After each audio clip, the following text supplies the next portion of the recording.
Hey guys, welcome back to the channel. This is a story about what if Naruto trained by Madara Kushina bashing. Before I start, please support for more amazing content and do consider subscribing to my channel and share this video with your friends. This is written by Namikaze09, link in the description and support writer. Let's start the video. Chapter 1. New home, new mother. Naruto was born 6 years ago on this day, October 10, to Namikaze Minato and Uzumaki Kushina, but the strongest known demon, the Kyuubi no Kitsune, attacked the village not even a few hours after he was born. He was under the control of Madara's eternal Mangekyo Sharingan when he attacked. Minato, the Yondaime Hokage and Konoha no Kairoi Senki, summoned the boss Toad Gamabunta so he could get close. The Yondaime had tried to find a way to stop the nearly all-powerful fox, but the only way was to seal him using the Shiki Fuijin to summon the Shinigami who took the Kyuubi's soul and sealed within young Naruto's body. Naruto's mother Kushina survived his birth, but the loss of Minato was too much for the red-haired woman, and the fact that Minato never told her that he'd have to seal the Kyuubi inside him. She tried to kill Naruto, but Sarutobi, Kakashi, Rin, and Jiraiya intervened and stopped her attempt, and each of them were disgusted with what she attempted to do to her own son. Kushina had another child a few seconds after Naruto, a little girl who she named Kasumi, and they both lived in the Namikaze estate, and Kushina left Naruto at the mercy of the wolves. While Jiraiya was still the boy's godfather, he couldn't stay in the village due to the fact that he was in charge of the village's spy network, but would always send Naruto presents and money for his birthday. Kakashi and Rin begged Hiruzen to let them adopt Naruto in honor of their sensei, but thanks to the civilian council that attempt was irrelevant, but Hiruzen did allow them to help Naruto learn basics like reading, math, speech etc. And since Kakashi was an Anbu captain and Rin was the director of the hospital, they had very little time to visit, but they would on their days off. Thanks to the elders and civilian council, Naruto was dubbed as the Kyuubi's incarnate, and the civilians along with a few ninja wanted Naruto dead. The only ones that trusted in the Yondaime skills were the clan heads, minus Fugaku, civilians and ninja that were close friends to Minato, and the Anbu. Right now a 6-year-old Naruto Uzumaki Namikaze was being chased by a mob of civilians and a few ninja who were screaming kill the demon and avenge the Yondaime, and our loved ones. One of the Chunin threw a shuriken at Naruto and it embedded into the back of his leg. Said blonde cried out in pain but screamed even louder when a few more hit him in the back, thigh and shoulder. He collapsed into the ground and the mob started to cheer and slowly advanced towards the whimpering and crying boy who was trying to crawl away, but every time he moved the pain became worse. The Chunin that threw the shuriken had looks of glee on their face and were about to throw more until the sound of chirping echoed through the dark streets and the cry of Chidori was heard. That was when the sound of electricity piercing flesh was heard and the Chunin that was in the middle had a lightning-induced hand shoved through his chest and out his back and blood seeped down the Leaf Nin's chest. The other Chunin leapt back and watched in horror as one of their own was killed by an Anbu wearing a dog mask and had gravity-defying silver-gray hair. The sickening sound of a hand ripping out of flesh was heard and the Chunin fell over and laid there motionlessly with his right arm coated and dripping with blood. Behind his mask, his left eye glowed red and 3 Tomo spun around rapidly. "If you fools value your lives, then I suggest you back away now." Inu ordered, releasing Kai on the fools that would dare harm his sensei's son. That was when a female wearing a long-sleeved black shirt that hugged her upper body and pants that hugged her lower body, along with what looked like a white skirt that had a long slit on each side, appeared.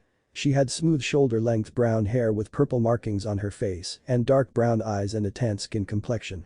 She was Rin Kazama. She was currently kneeling down and healing Naruto's injuries. Said blonde looked up and smiled weakly with blood seeping out of his mouth and going down his lip. "Oh, Wani-chan."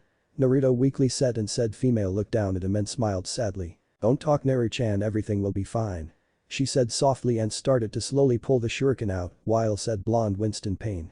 That was when one of the Chunin stepped forward. "Step away from the demon. That creature doesn't deserve to live," he yelled while the mob cheered in approval. Kakashi on the other hand stood in between the bloodthirsty mob and Rin and Naruto while recreating the Chidori. Rin managed to successfully remove the shuriken and when she heard that they wanted to kill her Atauto, she got up on her feet and performed a few hand seals. "Chakra no Mesu," she said, and her hands glowed and they sounded like buzzsaws and got ready to protect Naruto. Unknown to the mob, a woman who was 5'6" with long raven-colored hair that stopped to her waist that was a little spiky and also had red eyes with 3 Tomo in them, was watching the event with rage and disgust on her face. She wore a pink haori that had the pictures of phoenixes and fire on it, similar to the Shunsui wears in Bleach, and also wore dark red samurai-like armor that was similar to the one Hashirama, Tobirama, and Madara wore, and a Kunoichi outfit which consisted of a black kimono-styled blouse that had black sleeves with red flames licking the tips, and also wore a mesh shirt that showed a little of the cleavage from her D-cupped breasts that were perfectly fit, meaning they weren't too big or too small. She also wore a long skirt that had 2 long slits on the sides that stopped to her lower thigh and showed off her flawless legs. A mixture of red and back bandage wrap was wrapped around her ankles, the middle of her feet and around her shins, and wore black sandals that were similar to the ones the Senju brothers wore. All in the entire outfit accented her very goddess-like figure. She also wore crimson nail polish and red lipstick on her lower lip, and she also wore black eyeshadow over her eyes, like Kunai does. Her Sharingan eyes glowed in the dark under the moonlight, and she clenched her fists to the point where they popped. She is Himami Uchiha, fire goddess, the elder sister of Uchiha Madara and Izuna, the first wielder of the Mangekyou Sharingan, eternal Mangekyou Sharingan, and the strongest and oldest Uchiha to live. Currently she would be pushing 100, but due to the fact that she gained the eternal Mangekyou Sharingan from Inari, the fox god, she gained eternal life and youth. Not only that, but she was the only Uchiha whose eyes were actually blessed by the 3 goddesses Tsukiyomi, Amaterasu, and Susanoo, due to the fact that she never lusted for power, nor did she gain the 4th stage of the Sharingan by taking the life of a loved one. She did the exact opposite by having the desire to protect those precious to her and give her life for her loved ones. Madara Tauto, you fool, look at what you've done. You have condemned an innocent child to a life of suffering for your own foolish ambitions, and worse, you took his family away from him. I should have finished you off after Hashirama-kun defeated you.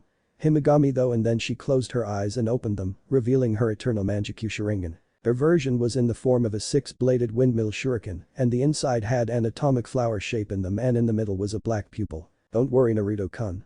I'll take you in as my own and make up for what my foolish little brother did to you and your family. Himagami spoke and vanished in a flash of red lightning. There's no way we're gonna let you fools harm this boy. If you want him so badly, then you'll have to get past us. Kakashi said while Rin nods in agreement. The Chunin growled and pulled out a kunai, as did the others, while the mob pulled out their own weapons. Fine then. We'll kill you demon lovers and the Kyuubi brat. Let's get them. The Chunin yelled and the mob charged. Kakashi and Rin were inwardly cursing due to the fact that they were outnumbered. I have no choice but to use that. Kakashi said and started to channel a lot of chakra into his eye in order to activate his Mangekyou Sharingan. Amaterasu, said a calm and feminine voice. That was when a wall of black fire rose from the ground and appeared in between Kakashi, Rin, and Naruto. The Chunin that was charging full speed towards the 3 saw the flames and couldn't stop himself in time to avoid the black flames and fell right into it. The man fell down onto the ground screaming in agony and thrashing around as the flames devoured him and then reduced him to ashes afterwards. Both Rin's and Kakashi's as well as the mob's eyes widen when they see this. Kakashi-kun, did you? Rin asks, and the man shook his head while the Chidori dissipated. No, Rin-chan, I didn't do this. Kakashi answered and wondered just who created the wall of black fire. That was when the black fire formed into the head of a dragon and roared, frightening the mob. It suddenly shot forward and engulfed half of the mob, who didn't even get the chance to cry out in pain and agony before being reduced to ashes. Kakashi, Rin, and Naruto were shocked and amazed at how the flames morphed into a dragon and reduced half of the mob into ashes. The flames suddenly dissipated. Himagami appeared with her dark blue chakra flaring around like wildfire. Kakashi and Rin were shivering at the amount of power she was emitting. Sweet Kami, I've never felt this much power emit from someone. It feels like it's on par with a Bijuu's. The copy-nin thought, but his eyes widen when he sees her eyes. She's an Uchiha. He said, and Rin's eyes widened in surprise. That was when Himagami spoke up. You people are a disgrace to the village and the people who gave their lives so that this place can prosper. Now you will experience the pain this boy's had to endure for the next 48 hours. Tsukiyomi, she said, and that was when the mobsters each cried out in agony and collapsed on the ground, crying and flailing around until they each had a blank stare on their faces and bodies remained motionless. Himagami then sighs and turns her attention towards Kakashi and Rin, who tense up. The female Uchiha smiles. Don't worry, I can tell you two are no threat to the child, so I won't attack you. She says, and they relax their guard. She then turns her attention towards Naruto, who looked nervous under her gaze. She then walks over to him, kneels down, stretches her hand out and placed it on the boy's cheek, which made him freeze. Kakashi and Rin thought she did something to him. It's alright, little one, I'm not going to hurt you. She said and gently scooped the boy up in her arms and held him close to her warm body. At first Naruto was afraid that she would hurt him, but when he looked into her eyes, he saw nothing but warmth and protection in them. They were the same like Rin's, Kakashi's, the Ichiraku's, and the Sandame's. Naruto accepted the embrace and fell into the warmth. That's right, Naru-chan. You'll finally get the mother you always wanted, she said, but then frowned when she sensed a powerful chakra in their location.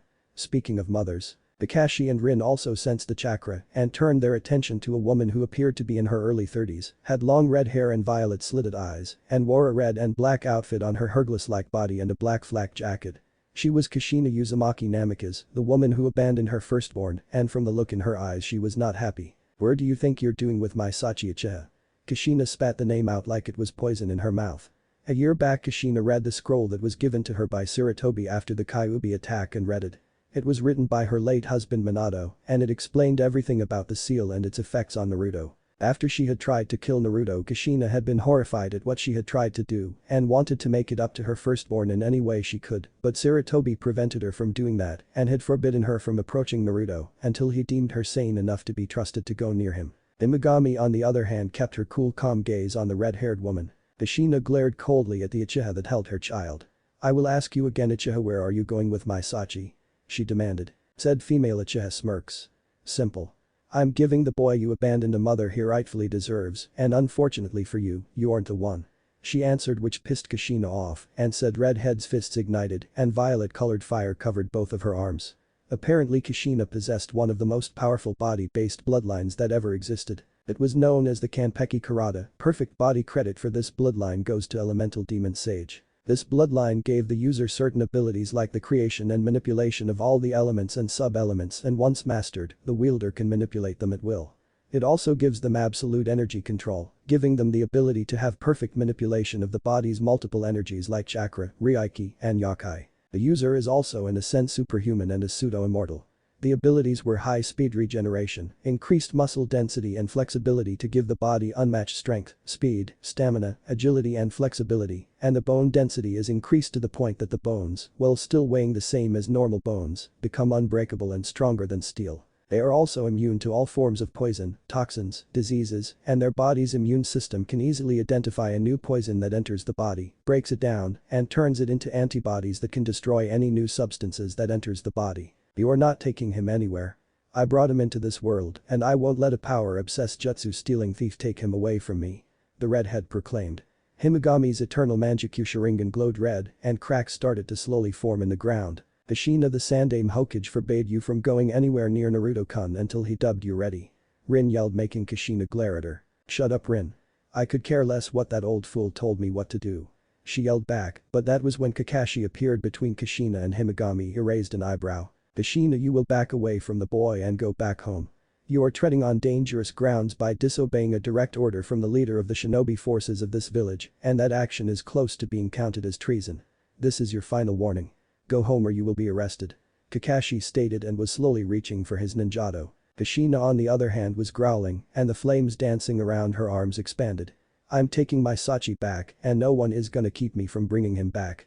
Hokage's orders be damned," she screamed, which caused Kakashi and Rin's eyes to widen in shock. Kakashi sighed heavily, and his eyes were cold as ice. "Then I have no other choice but to," he started to say until Himagami placed a hand on his shoulder and he looked over to see her calm yet deadly expression. "Please take the boy and step back to where your friend is," she said. Kakashi blinks for a while, but then he nods and takes Naruto out of her arms. After that he moves over to Rin and was still confused. "Why do you want us to?" Kakashi started to ask, but that was when he, Rin, and an unconscious Naruto were sucked into a dimensional void created by Himagami's EMS. Kushina's eyes widened in shock when she saw that. "What did you do?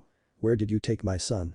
Kushina screamed, demanded, while the longest living Uchiha brushed her hair back a little. "I used a Jikkiken ninjutsu, space-time technique, and sent them to a different dimension where they'll stay for now," she explained, which infuriated Kushina. "You bitch, bring my son back here now," she roared while her eyes became stilled and her hair spiked up a little. Himagami on the other hand smirks. "Why should I? You're no longer his legal since you tossed him aside like garbage and revoked your right to be his mother. Your loss is my gain because I intend to give Neri-chan a mother that'll love and support him, and no one is gonna stop me, especially not you," she replied. Kushina on the other hand trembles in rage, and then a dark smirk appears on her face. "Then I'll just have to make you," she said, and charges at her with violet fire trailing behind her. "You can try, little girl," she said, and in a flash of silver light, a silver scythe called the Tenrite Tsukikurite, Divine Moon Cutter, appeared in her right hand and twirls it. "You can try." That was when silver-white lightning channeled through the scythe and she got into a Bujutsu stance. Hokage Tower. Hiruzen was currently in his office looking through his orb at the fight between Kushina and the mysterious Uchiha, and Kushina wasn't faring well against her, but that wasn't the problem. He couldn't sense Kakashi's, Rin's, or Naruto's chakra anywhere. It was almost as if they didn't exist in this plane anymore. He was also pissed that Kushina had the nerve and gall to disobey his direct orders in staying away from Naruto. He knew she wanted him back after reading the scroll Minato left her, but he questioned her sanity and put a restraining order on her, fearing for his surrogate grandson's life, and there was also the fact that she was beyond obsessed with getting him back. He stood up and snapped his fingers, which caused 6 Anbu to appear kneeling before their leader. "Let's go," he said, and they shunshin out of the office. Konoha Square, almost half of the square was in ruins. Craters, scorch marks, and buildings that were either reduced to rubble or cut cleanly in half covered the current battleground, and smoke rose from a few of the buildings and craters. Another explosion occurred, and Kushina was leaping out of the rising smoke and landed on the ground, skidding back a little. Her body was littered with cuts, bruises, and her clothes were torn a little. Her hair was messy and dirt as well as dried blood was on her outfit. "Damn it. No matter what I do, she's always one step ahead of me. How can an Uchiha be this strong?" she said in frustration. That was when a calm and stoic Himagami appeared in front of Kushina, shocking her. Before she could react, Himagami kicked Kushina in the stomach and sent her flying towards a brick wall. Said redhead cried out in pain when she hit the wall hard, and an imprint of her body and a crater formed around the wall. Kushina looked up at an unscathed Himagami with hate in her eyes and started to channel lightning chakra into her left arm and lift it up, but that was when the female Uchiha grabbed her wrist and instantly snapped it, making the technique disappear. Kushina gritted her teeth in pain, but knew her broken wrist would heal, but then her eyes bugged out and she vomited out blood because Himagami punched her in the torso hard, and the sound of her ribs breaking and her internal organs swishing entered her ears. Kushina was coughing violently while Himagami lifted her arm over her head and kept her gaze on Kushina. "You foolish little girl, did you honestly think that you could best me?" she said in monotone. Kushina looked up at Himagami with hatred and rage in her eyes, and metal formed around her right hand and she formed it into a fist.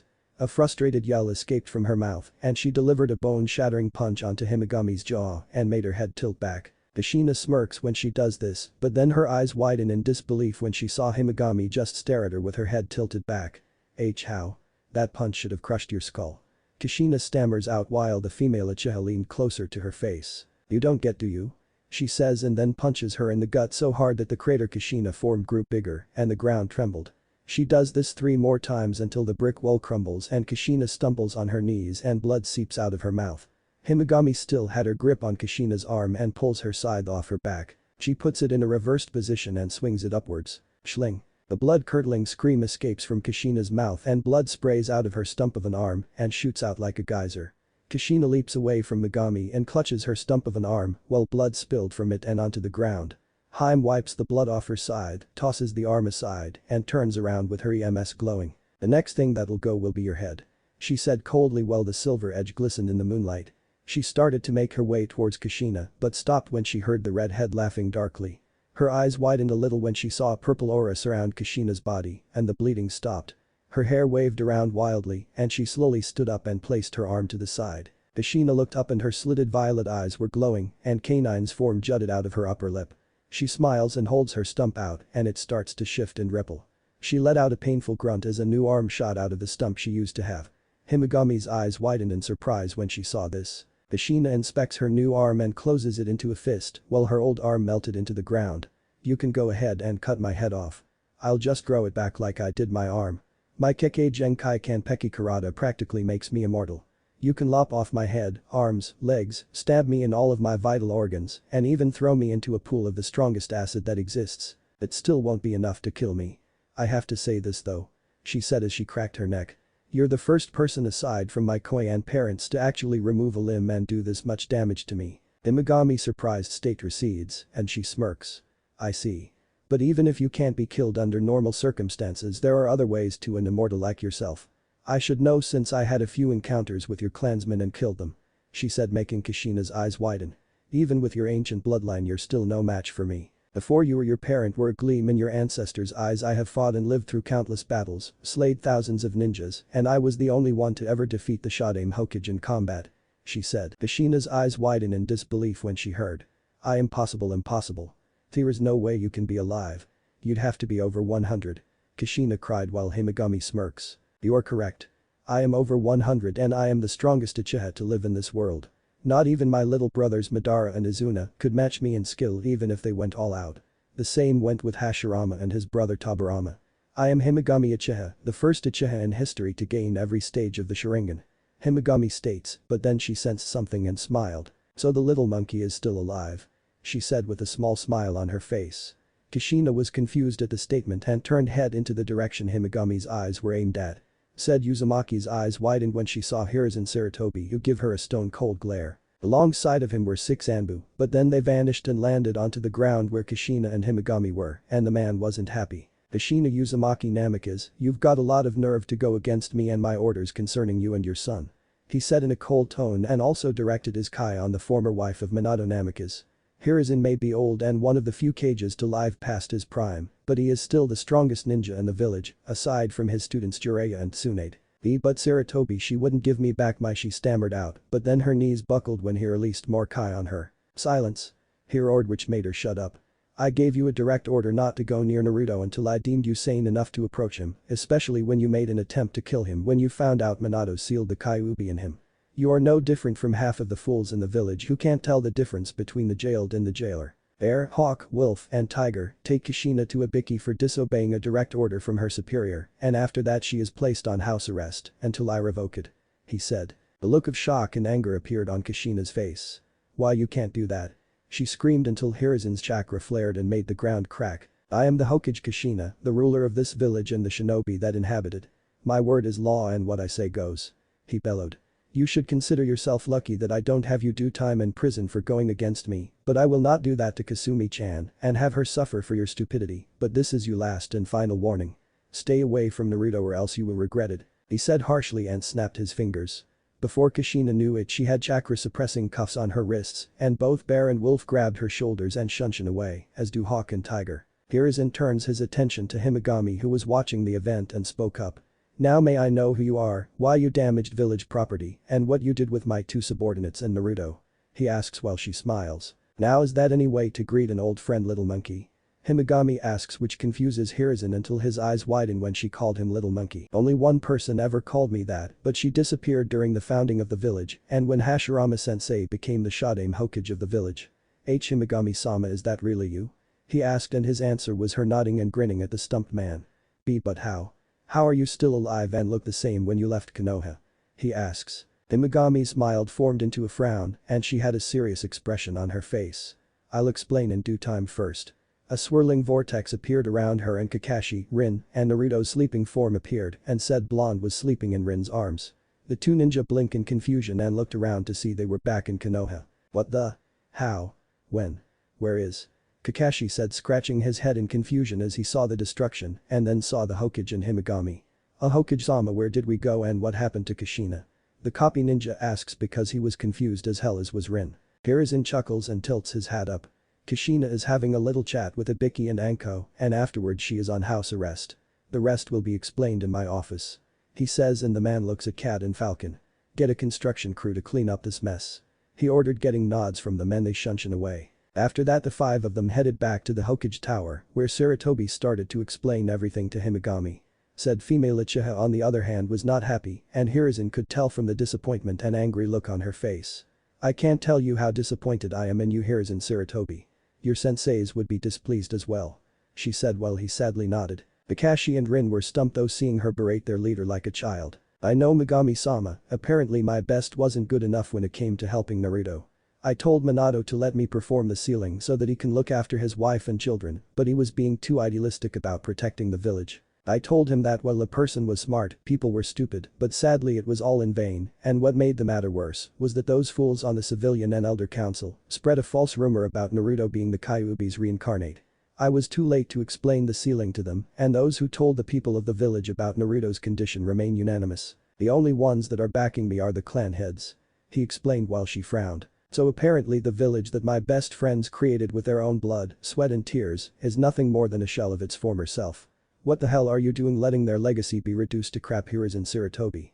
She shouted as she focused a little of her kai on the man. You're the Hokage. This is a ninja village, not a damn democracy. Your word is law.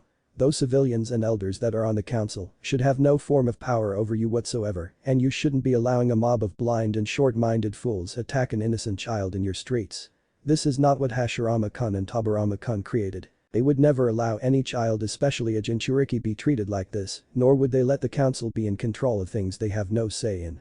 Wake the hell up and face reality, you stupid monkey, or I swear I'll make that beating I gave you when you were a snot-nosed gaki look like child's play. She yelled while Rin and Kakashi's jaws dropped. This Uchiha was around when the Sandaime was a kid, meaning she was around during the founding of the village, and they wondered just how was she capable of looking so young yet being over 100 years old. She's right. I let my trust in the village blind my judgment. What have I been doing with my sensei's legacy? They would be ashamed of me. He looked back up at Himagami with a different expression on his face, and she was smiling. His eyes burned brighter than they did before, and his facial appearance was not that of a weak old man. It was the appearance of a man who has fought, killed, and strike fear into the hearts of even the most dangerous shinobi. This was the man who fought in all 3 wars and lived. Glad to finally have you back, Hiruzen. Himagami thought.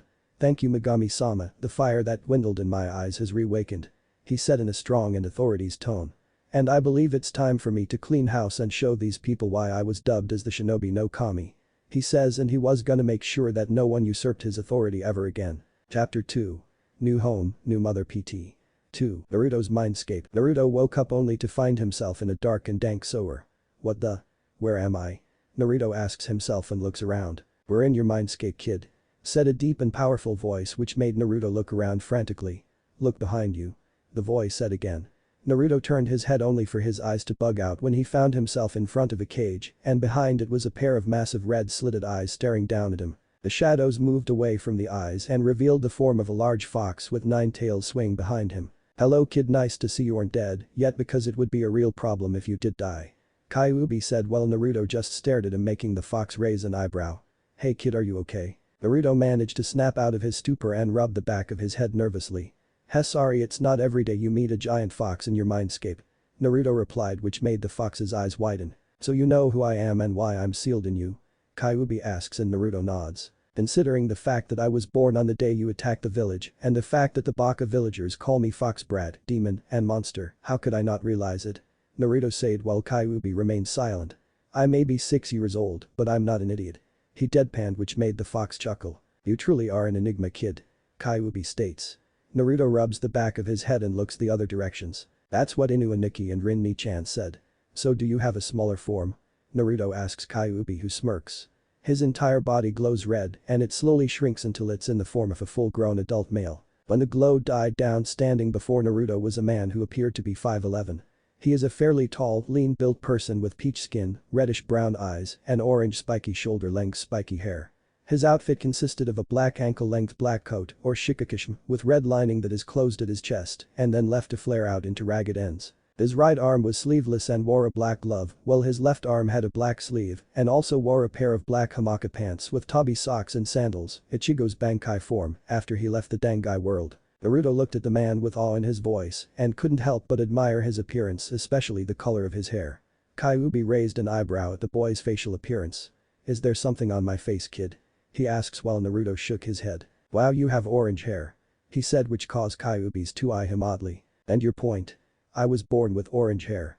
He states, and his answer was Naruto shrugging. Oh, nothing. I think it looks cool, plus in case you haven't noticed, my hair is bright yellow like my old man's. He said. Kyuubi smiled at the praise since when he was once human his hair caused him a lot of issues, but that was when he almost fell off his feet but caught himself. Whoa, hold on, you know that your dad is the Yondaime Hokage Minato Namikaze? He asked while Naruto nods. Well yeah, I mean I look just like him minus the whisker marks. You'd have to be a total idiot to not notice it, Kyuubi. Naruto states while Kyuubi rubs the back of his head. You got a point there, and don't call me Kyuubi, kid. The name's Ichigo Kurosaki. Ichigo states. Oh well then Ichigo, may I ask why did you attack Konoha 6 years ago? The young blonde asks while Ichigo scowls at the memory. It wasn't my intention to attack your home, kid. Some team in a spiral mask and a weird-looking eye placed some kind of illusion on me and made do it, but before I explain the rest, let me tell you about my past life before I became a Kyuubi. He says. Council chamber. Every member of the council was now sitting in the chamber and were wondering why the Sandaime had called him. On the shinobi side were the clan heads Fugaku Uchiha, Hiashi Hyuga, Shikaku Nara, Inoichi Yamanaka, Chauza Akimichi, Shibi Abiram, and Tsumen Yuzuka, and sitting beside her was Kuromaru. The 3 elders were Danzo Shimura, Kahari Utatane, and Hamura Midokado, while the rest consisted of civilians, and a part of them was a pink-haired woman named Akemi Haruno. Unlike the rest of the civilians, she honored her former friend's dying wish and saw Naruto as a hero and knew he was Minato's son. When she found out about what Kushina tried to do to her son, she was appalled. The three elders and other civilian members were responsible for the way Naruto's current life was and dubbed him as the Kyuubi's reincarnate and either wanted him to become a weapon or removed from this plane of existence since he was a threat to Konoha. The clan heads on the other hand were on Naruto's side since he was the one keeping them from facing absolute destruction and the fact that they knew how skilled Minato was in Fuinjutsu since he did create one that helped them end the last war and they each knew that Naruto was Minato's and Kushina's son, but they were disgusted that Kushina abandoned him thinking he was the demon fox. While they all pondered on this, the door opened and Hiruzen entered the room with an expression that radiated power and authority. Following behind him were several Anbu that were in full battle gear and looked as if they were preparing to go on a dangerous high-ranking mission and were now walking around the confused counselors until they surrounded the confused members and stood around them not making a sound. Hiruzen approached his seat and the Anbu wearing the tiger mask salutes his leader who smiles and nods, allowing his subordinate to stand at ease. After he sat down, Danzo decided to speak up. "Sarutobi, what is going on? Why are there fully equipped Anbu in the chamber?" he asked demanded, but Hiruzen turns and sends an icy gaze towards the old warhawk which makes the man's visible eyes widen a little and cringe a little. "Let's get one thing straight here, Danzo. You will refer to me as Hokage-sama and second of all you don't question my authority.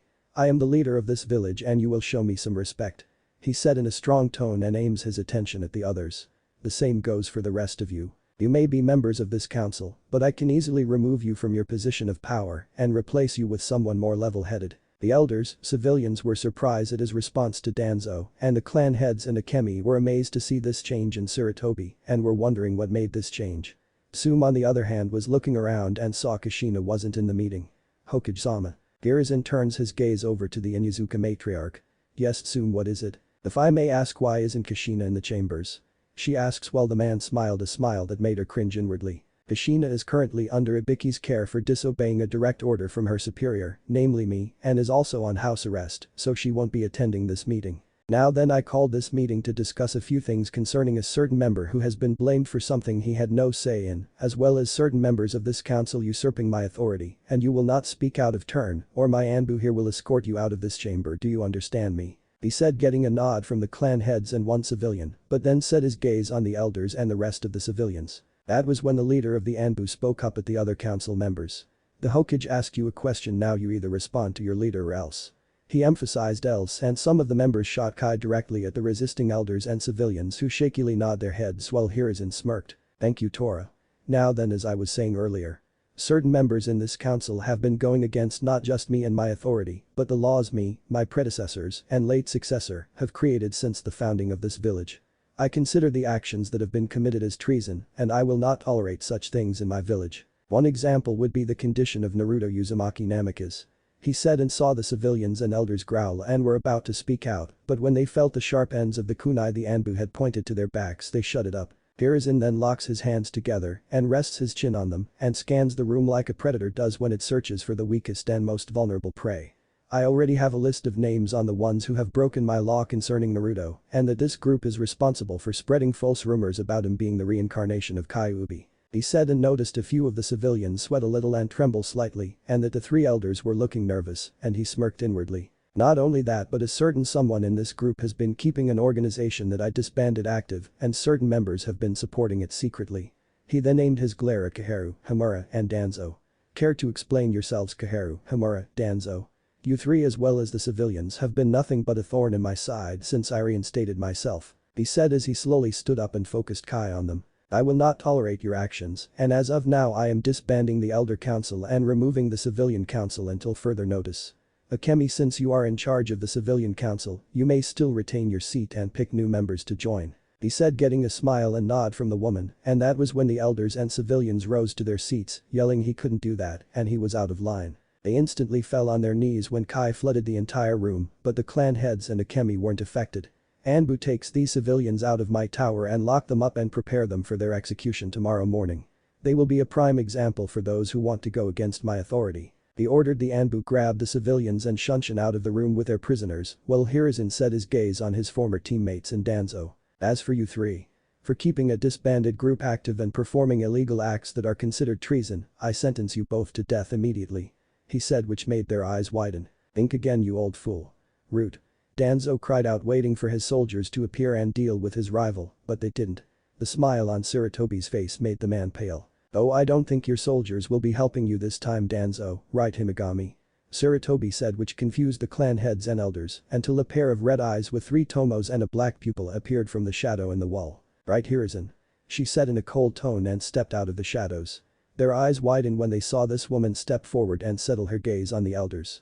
"And as you requested, I destroyed Danzo's little group," she answered. "Who are you?" Hamura asks. Himagami said nothing and activated her eternal Manjikyu Sharingan. Amaterasu. A torrent of black flames engulfed Kaharu, Hamura and Danzo, and their blood-curdling screams echoed throughout the room until they were no more and were reduced to ashes. Everyone, especially Fugaku's, eyes widened when they saw this, and Himagami dissipates the flames, leaving 3 scorch marks on the floor. "Good riddance," she said and turned her attention to the clan heads who were stumped at what they saw. Himagami raised an eyebrow and had a look of amazement on her face. "What? Is there something on my face?" she asks. Fugaku took a good look at Himagami, and his eyes almost bulge out of their sockets. "Why, you're unbelievable, you're Himagami Uchiha, the first Uchiha in history to ever gain the and master every form of the Sharingan," he said, which caused every clan head including Shikaku to look at the man in shock and disbelief. Sarutobi on the other hand raised an eyebrow. "So you know of your ancestor Fugaku?" the professor asks and gets a questioning look from the man. "But of course. Himagami-sama is a legend in our clan. One even greater than Madara Uchiha. She was not just the first one to master every form of our clan's Dijutsu, but she also possessed the Enten element or blaze release, which is the combination of fire and lightning. Not only that, but her skills in the Kaiten element were unrivaled, since she could manipulate it the same way the Nidaime could with water. She was also the only one who could take on the Shodai and Nidaime at the same time back during the clan wars. There is not an Uchiha alive who comes close to matching her skills," he explained, which caused every member in the room's eyes to bug out of their sockets. Himagami on the other hand had a smirk on her face. "Glad to see my former clan keeps up with their history," she replied, which made the current clan head raise an eyebrow. "What do you mean by that, Himagami-sama?" he asked while she set her gaze on him. "During the creation of the village after my younger brother Madara made an attempt to try and gain the title of Shodaime, believing that Hashirama would force our clan to submit under the Senju clan's rule, and wanted to have our clan rebel against the idea, but sadly they went against him and he left, leaving the clan leaderless. I offered to take his place and help lead them, but they didn't like the eldest, didn't like the idea of being told what to do by a female," she said with a scowl on her face, which made Tsuma Nakemi growl and muttering something about males being sexist pigs, which made every male in the chamber sweat drop. "But that's not what pissed me off. They found out that my final level of the Sharingan was hereditary and would be passed down onto any children I had, so they demanded that I be turned into a breeding factory in order to make the clan stronger," she said while her eternal Manjikyu Sharingan glowed red and a dark smile appeared on her face. "And for those who liked the idea were killed by me and sent to their family members in pieces," she finished, which made everyone in the room pale. "So after that little event I decided to exile myself from the clan and leave the village to see what the world looked like." Shikaku could already tell that this female was dangerous and she was even scarier than his wife Yoshino, Tsume and Tsunade. Who was he kidding? Those 3 got nothing on her. Whoever said hell hath no fury like a woman scorned wasn't must have been an expert or victim in the saying. The shadow user muttered, getting nods from his comrades and a smirk from Tsume. "Anyhow, I don't plan on rejoining the clan Fugaku-san, so don't bother asking," she states, getting a nod from the man. "It's a shame, but I understand, Himagami-sama," Fugaku replied, getting a smile from the female Uchiha. "Now then, Hiruzen, I would like to ask a favor from you," she said, getting the attention of the veteran of 3 wars. "It's concerning Naruto Uzumaki Namikaze.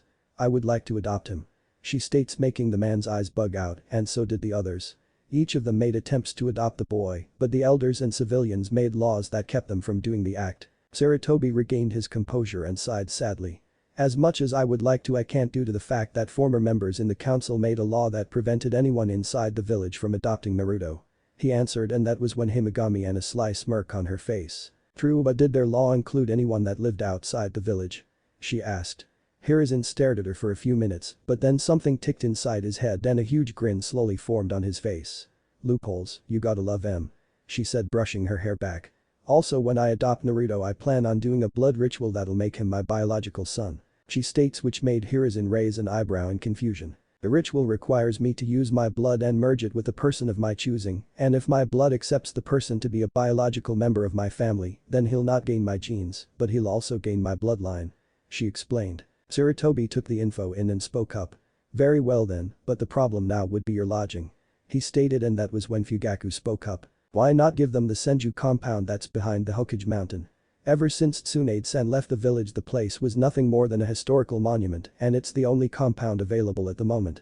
The clan head stated. Hiruzen and the others agreed to this, and the leader spoke up once again. That'll definitely work, don't you agree, Himigami? The female Uchiha smiled and nodded. Yes, that's an excellent idea. She says. After Hiruzen dismissed the clan heads, he led Himigami back to her office, where Kakashi and Rin were watching a sleeping Naruto. Said blonde was currently resting his head on Rin's lap, while Rin gently stroked his hair with her hand. That was when Naruto stirred a little in his sleep and opened his eyes and saw Rin, Inu, Hiruzen, and the same woman who comforted him in the office. Ni-chan, Naruto said quietly, which got Rin's attention. Hey Naru-chan, did you enjoy your nap? She asked warmly and got a nod from the blonde, who slowly sat up and turned his attention to Himigami. You're the one who saved me from those people earlier. Thank you. He said gratefully, and she smiled warmly at the boy. You're welcome, Naruto-kun. She replied until she saw the sad look on his face. So what's gonna happen to me now? I don't want to go back to that orphanage, since the people there treat me like crap and hardly ever feed me, and the apartment you gave me, Saruoji, was burned down. He said sadly, which caused Rin's and Kakashi's eyes to widen in shock and anger, while Hiruzen was seething inwardly and made a note to have a chat with the matron of the orphanage. Himigami's eyes flashed red for a few seconds and her right hand started to twitch dangerously, but she calmed herself down. No need to worry, Naruto-kun, because you're gonna be adopted. He said, which made the blonde boy's eyes widen. Who? Is it Inu, Aniki and Ni-chan? He asks, and the two shook their heads. Actually, I will be adopting you, Naruto-kun. Himigami said, and the boy turned his attention to her. My full name is Himigami Uchiha, but I'm an exiled member of the clan, so I have no ties with the current clan. She explained, and Naruto's eyes started to become moist. So you're gonna be my new Kasan? He asked with hope and happiness in his voice. Said Uchiha smiles, kneels down and holds her arms out. That was when Naruto ran into her arms and started to cry happily on her shoulders, while said Uchiha stood up with the boy in her arms and gently rubbed his back. Inu aka Kakashi was smiling behind his mask, and Rin was wiping away some tears from her eyes, happy that her little brother finally had a mother who would love him unconditionally, unlike Kushina. Sarutobi was happy for his surrogate grandson also. After the little scene, Himigami spoke up. Now then, before I adopt you, I have to make you an official blood member first. She said, which confused Naruto for a while until Hiruzen spoke up. What she meant, Naruto, was that you'll have to go through a blood ritual in order for her to make you her biological son.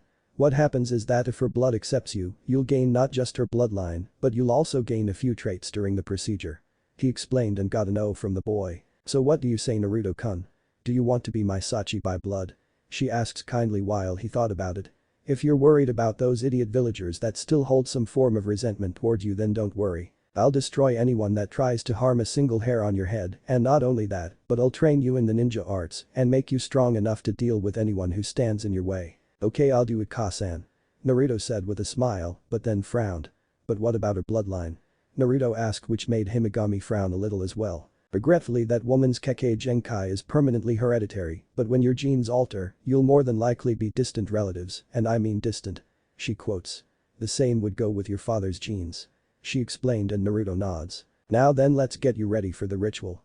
You'll feel funny at first, but it's only temporary.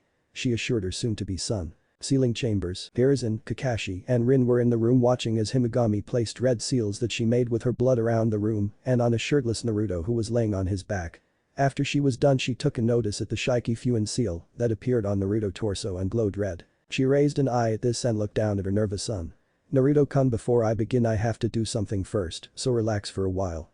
She said and activated her eternal Manjikyu Sharingan, which started to spin rapidly. Naruto's eyes turned glassy for a while and the seal on his stomach turned even redder. She then does a ram seal and says Fuin, similar to how Madara extracts Kyuubi from Kushina. The seal started to slowly melt away, while reddish-orange bubbling chakra rose out of the seal, which made Hiruzen's, Kakashi's and Rin's eyes widen and were gonna stop her until the chakra landed right next to Himigami and escaped from Naruto's body until it was no more and started to take on the form of a full-grown man, revealing a man with dark spiky and mop-like shoulder-length orange hair, wearing all black outfit.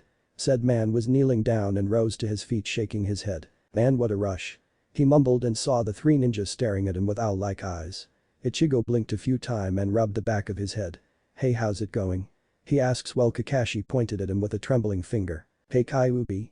He asked while Ichigo looked at him with a raised eyebrow. Yeah, that's my title, but call me Ichigo, and no, I'm not gonna raze this village to the ground unless you give me a reason to. He said in a serious tone.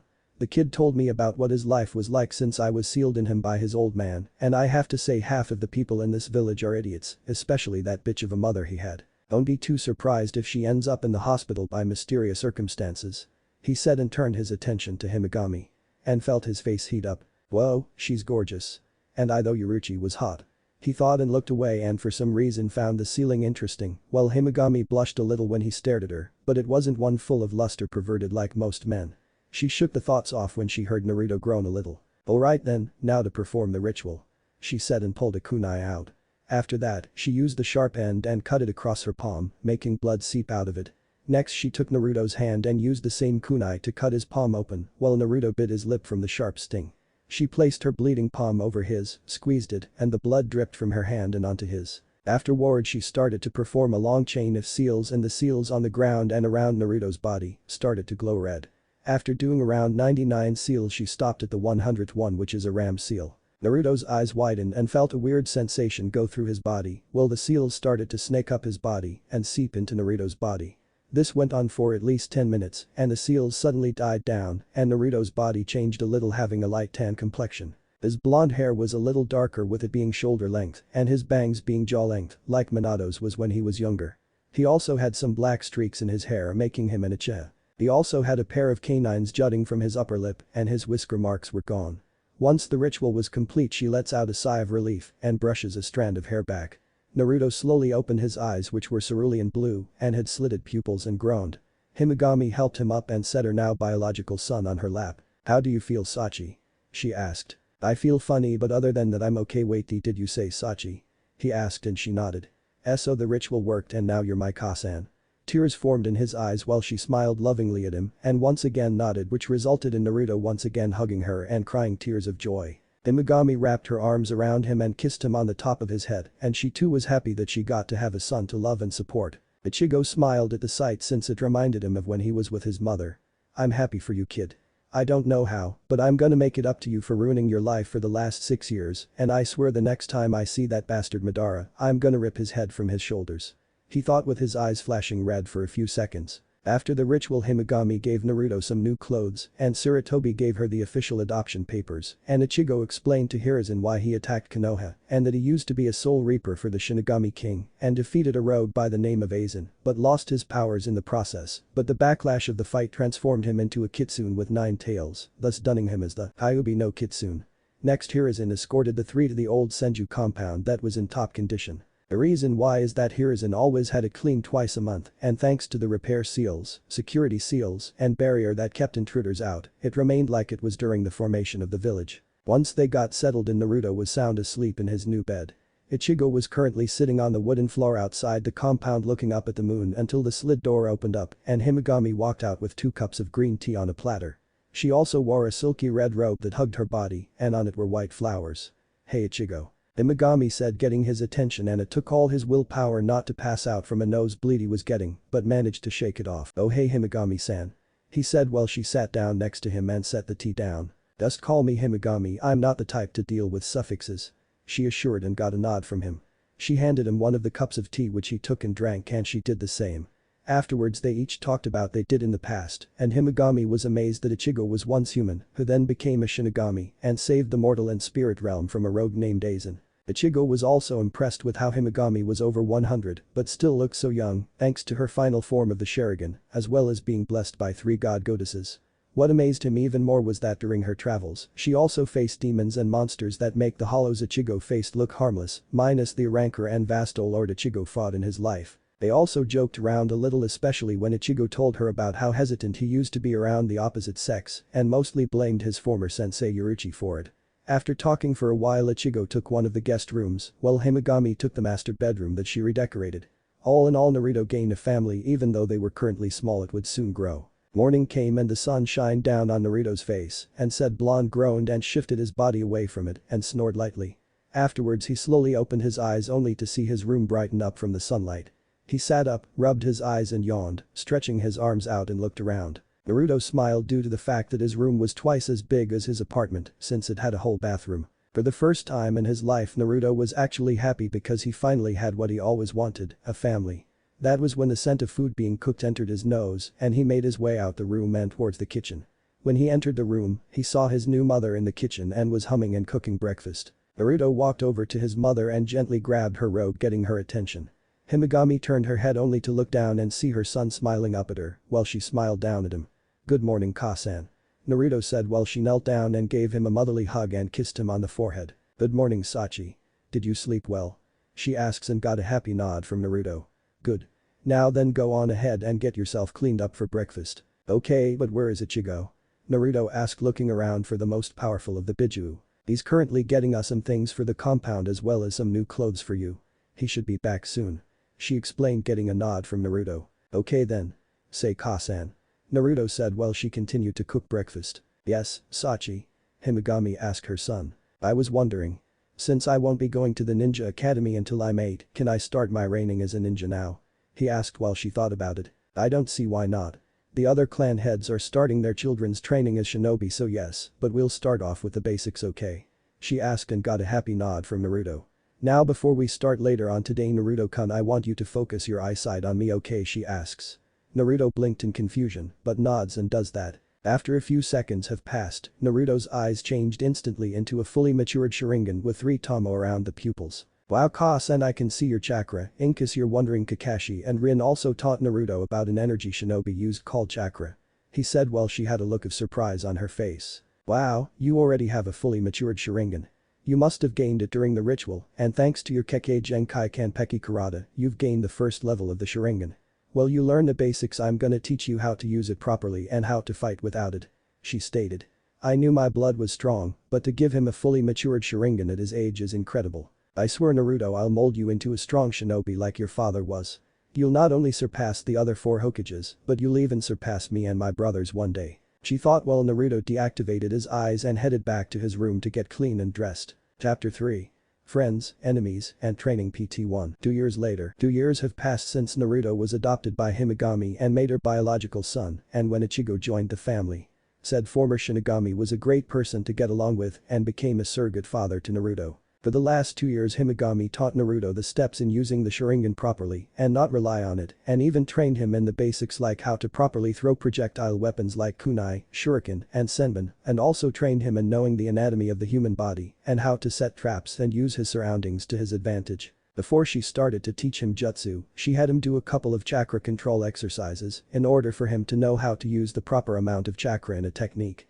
So far he knew the tree climbing, advanced tree climbing, water walking, and advanced water walking swimming exercises. Afterwards she taught him how to perform the 12 hand seals and which ones are better suited for certain elemental jutsu. Thanks to his Kanpeki Karate, perfect body, bloodline, he had an affinity for all the main elements and sub-elements including rare ones. She also started to teach him the basics to ninjutsu, jinjutsu, and taijutsu, and also started to train him in using different weapon varieties, so that way he'd have an advantage over his enemies, and also started to train him in using one-handed seals. Ichigo also started to train him in the basics of kinjutsu, as well as the martial arts he learned in his past life. Right now 8-year-old Naruto was watching Himagami performing a fire jutsu known as the Gakyaku no Jutsu near a large lake that was located behind the compound. Naruto currently had shoulder-length hair with black streaks on the bangs, and he also had a long spiky ponytail that stopped to his upper back. He was wearing a red short-sleeved shirt with black flames on the hem of the shirt as well as the sleeves, and also had the leaf symbol and the kanji fire on the back of it.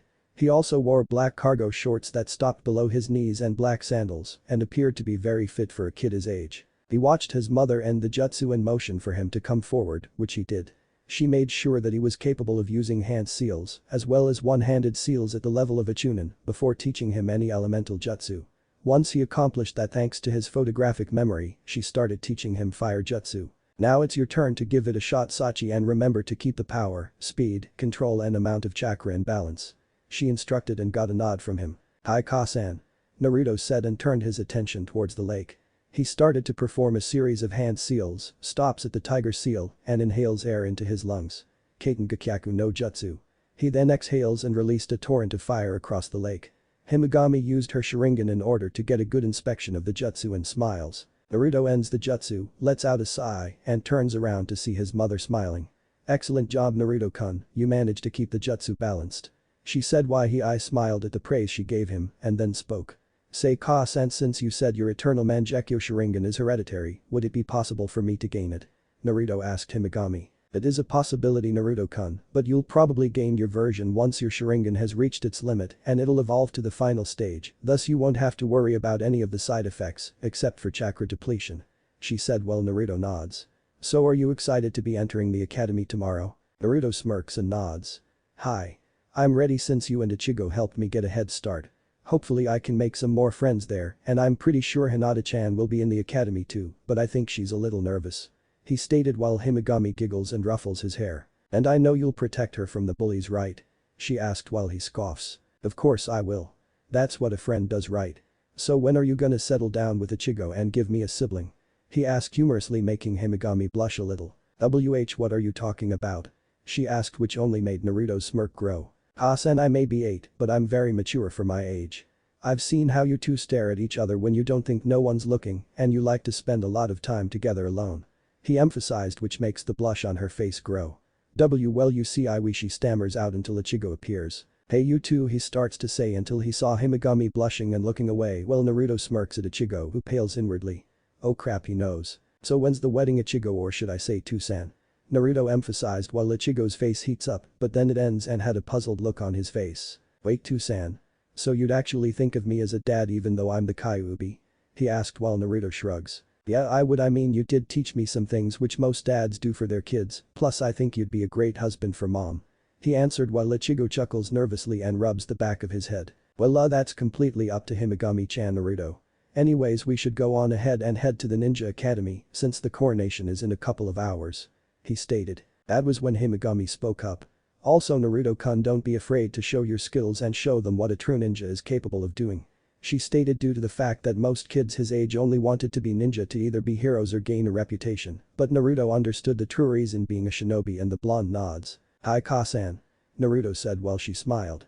After that the three headed to the academy for the coronation. Ninja Academy coronation. During the coronation where Hiruzen the Sandaime Hokage made his speech, Naruto looked around the crowd and saw some of the clan heads as well as their children, along with some non-clan ninja parents and their children, and some civilians and their children. Naruto already knew a few of them, but when he saw Kushina, a frown formed on his face, but he chose to ignore her appearance and saw Kasumi, who looked like a miniature version of Kushina but wore red sweatpants with a jacket and a blue shirt. He also saw Hinata and her younger sister Hanabi, along with Hiashi and Hikari, Hiashi's wife. Himigami managed to help Hikari with her condition when she was giving birth to Hanabi and found a way to cure her illness completely so that she didn't die from giving birth, and Hiashi was eternally grateful. Ever since that day Naruto became best friends with Hinata and always looked out for her, especially when they're around Neji, who was always being a jerk towards her for no reason. Said branch was always belittling Hinata for her kindness and said someone as weak as her would never amount to anything, but when that occurred, Naruto reacted to his verbal abuse against his surrogate little sister by giving him a wicked right hook in the jaw and a black eye. Naruto smiled when he saw Hinata look a little nervous but still showed some form of confidence since she wanted to make her parents and little sister proud. He saw Akemi Haruno and a girl who looked like a miniature version of her with dark pink hair tied in a ponytail and jade green eyes. She was Sakura Haruno. A year ago when Naruto was in the park playing with Hinata, he saw a group of kids picking on her because they were making fun of the color of her hair, but he chased them off and asked Sakura if she wanted to play with him and Hinata for a while, and she agreed to it and later on became friends. After the coronation ended, the parents that knew each other started to talk to each other before their kids entered the academy. With Naruto walked into the academy hallway and saw the other kids but was looking for Hinata, but when he saw an 8-year-old girl with blue hair tied into a ponytail, he smirked and snuck behind her. Hinata on the other hand was looking around for Naruto, wondering where he was, unaware that he was behind her. Naruto then poked her in both sides, making her squeak and turn around, only to see a smiling Naruto and then glump the boy. Naruto-kun, I'm so happy you're here. She said happily while Naruto chuckles and returns the hug. It's great to see you too, Hinata-chan. So are you ready? He asks while she nods with a smile on her face. Hi, but I'm a little nervous. She answered while he smiles. Don't worry, you'll do fine. Unlike half of the girls in this place, you and a few others have what it takes to be real kunoichi. Plus you're the heiress of the Hyuga clan and you can do anything you set our mind to. He said, which makes her eyes light up. That was when he felt a hand touch his shoulder and turned his head only to see Sakura smiling shyly at him. Hey Naruto-kun. She said. Hey Sakura-chan, what's got you all nervous? He asked. I'm just worried I won't do great. She answered. Yes you will, because I'll be there to help you. Plus you're really smart since your mom is a major in academics and business and knows every single law about the village and knows her way around politics since she is the leader of the civilian council. He assured Sakura, who smiled and blushed a little. "Thanks Naruto-kun, I'll do my best," she said. Afterwards they found their classroom, which was room 302, and entered. When they did, they saw some of the other clan heads' children like Shikamaru Nara, Choji Akimichi, Ino Yamanaka, Shino Aburam, Sasuke Uchiha, Tsukina Ichina, Kasumi Uzumaki Namikaze, and Kiba Inuzuka. Each of them had different thought. "This is so troublesome," Shikamaru thought while snoozing off into La La Land. "Munch munch, I wonder if mom packed my favorite barbecue," Choji thought while he ate some chips out of a bag. "Oh my gosh, it's Sasuke-kun. He's so handsome. But who's the blonde boy with the streaks in his hair? Whoever he is, he can't be a match for an Uchiha," Ino thought as she set her gaze on the two boys. Shino was quiet. "Whoa, that's the Hyuga princess. She's beautiful, but who does that blonde kid think he is sitting next to her?" Kiba, though, as he ogled Hinata, well said girl, felt a shiver go up her spine. Naruto saw it and turned his head to see Kiba growling at him, but said blonde's eyes become as cold as ice, making Kiba back off and show him who the real alpha was. Dusan said that the Naruto kid was interesting because he was adopted by an exile from the clan. He is cute and from the looks of it is very strong. Itachi Nai-san also said there was something special about him. "I wonder what it is," Tsukina thought. "HMPH, the blonde doesn't look that great. I don't see why Tusan would be interested in a nobody, especially if he's the son of an exile," Sasuke thought. "Ha-san said to be careful around Naruto-kun, but I don't see what's so dangerous about him. Whenever I bring up his name she becomes silent and changes the subject," Kasumi thought. That was when a chunin with a scar going across his nose and he had in a ponytail walked into the classroom and coughed to get their attention, which they did. "Hello class, I'm Iruka Yamino, and for the next 6 years I'll be your teacher and teaching you the way of the ninja. In this class you'll be learning the basics in jutsu, chakra, and using throwing weapons, and academics like math, science, reading, geography, and history," he explained, getting groans from most of the class, while Naruto sweat drops. "Is this guy serious? I've been waiting 2 years to join the academy only to learn the basics again. Great, just great," he thought. 3 months later, Iruka was currently talking about the Shodaime Hokage, who was the founder of the village. Naruto was pulling a Shikamaru and drooling a little. Said chunin saw this, and a tick mark appeared on his face. He suddenly pulled out a piece of chalk and launched it at Naruto. Said blonde caught the chalk without even opening his eyes, shocking the chunin and most of the class. Naruto opened his eyes and yawns and looks at the piece of chalk. Sensei, why did you throw a piece of chalk at me? I heard everything you said." Iruka snapped out of his stupor and folded his arms. "Really? Well then Naruto, would you like to tell the rest of the class about what I explained about the Shodaime Hokage?" he asked. Naruto, on the other hand, was smirking inwardly. "So he's trying to intimidate me, huh? Nice try," he thought and started to speak up. The Shodaime Hokage, also known as Hashirama Senju, was the founder of Konohagakure no Sado after the end of the clan wars and was also the leader of the Senju clan, a clan who was skilled in all forms of the ninja arts and feared throughout the Shinobi War, and also the village's first Hokage. He, along with his younger brother Tobirama Senju, who became the Nidaime Hokage after the first died, were the sensei of the Sandaime Hokage Hiruzen Sarutobi, who is known as the god of shinobi and professor. Hashirama also possessed a Kekkei Genkai called Mokuton, which was the combination of the water and earth element, and he used that ability to create the forests as well as the village. He also possessed the ability to control the 9 Bijuu using his Mokuton, which suppressed their chakra. He explained, which caused the class to remain quiet, and Iruka was stumped. "Did I forget anything?" Naruto asked. No Naruto, you didn't, excellent work," he said approvingly, while Naruto smirks and falls back asleep, making the man as well as most of the students sweat drop, wondering if he was related to the Nara kid in any way, since all they did was sleep. Target area, Iruka took the students outside so that they could work on their kunai training. So far Ino got a 5/10, Shikamaru got the same as did Choji, Kiba got a 4/10 much to his ire, Sakura got a 6/10, Shino got a 7/10, Hinata, Tsukina, and Kasumi got an 8/10. "Alright, next up is Sasuke Uchiha," Iruka said.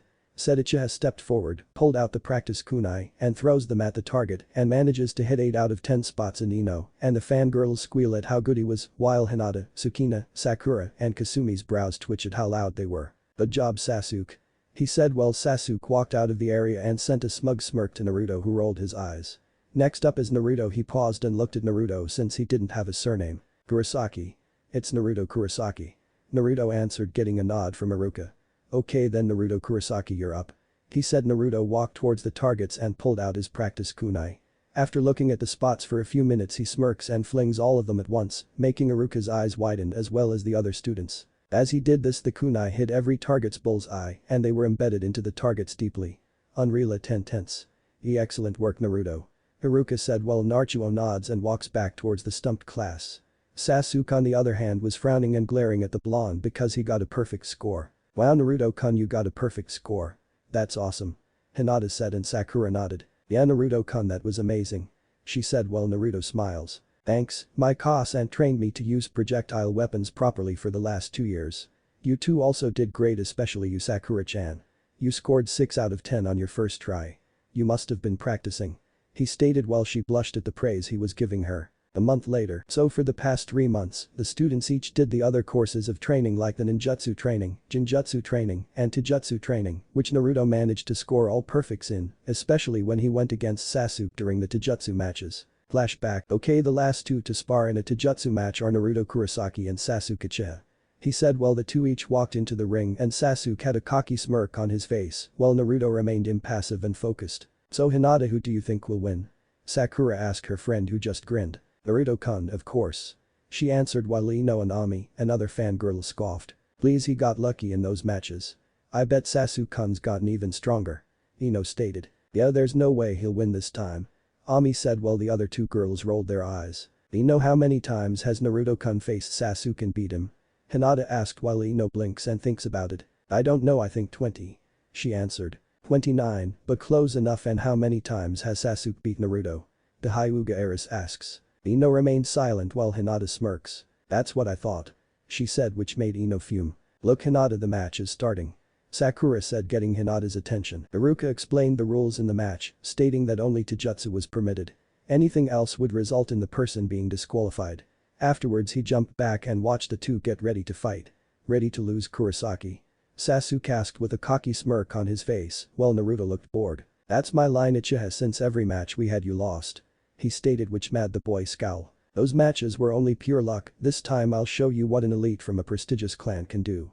He proclaimed while Naruto raised an eyebrow. So you're telling me that having your ass kicked 29 times and tasting the pavement are all counts of pure luck?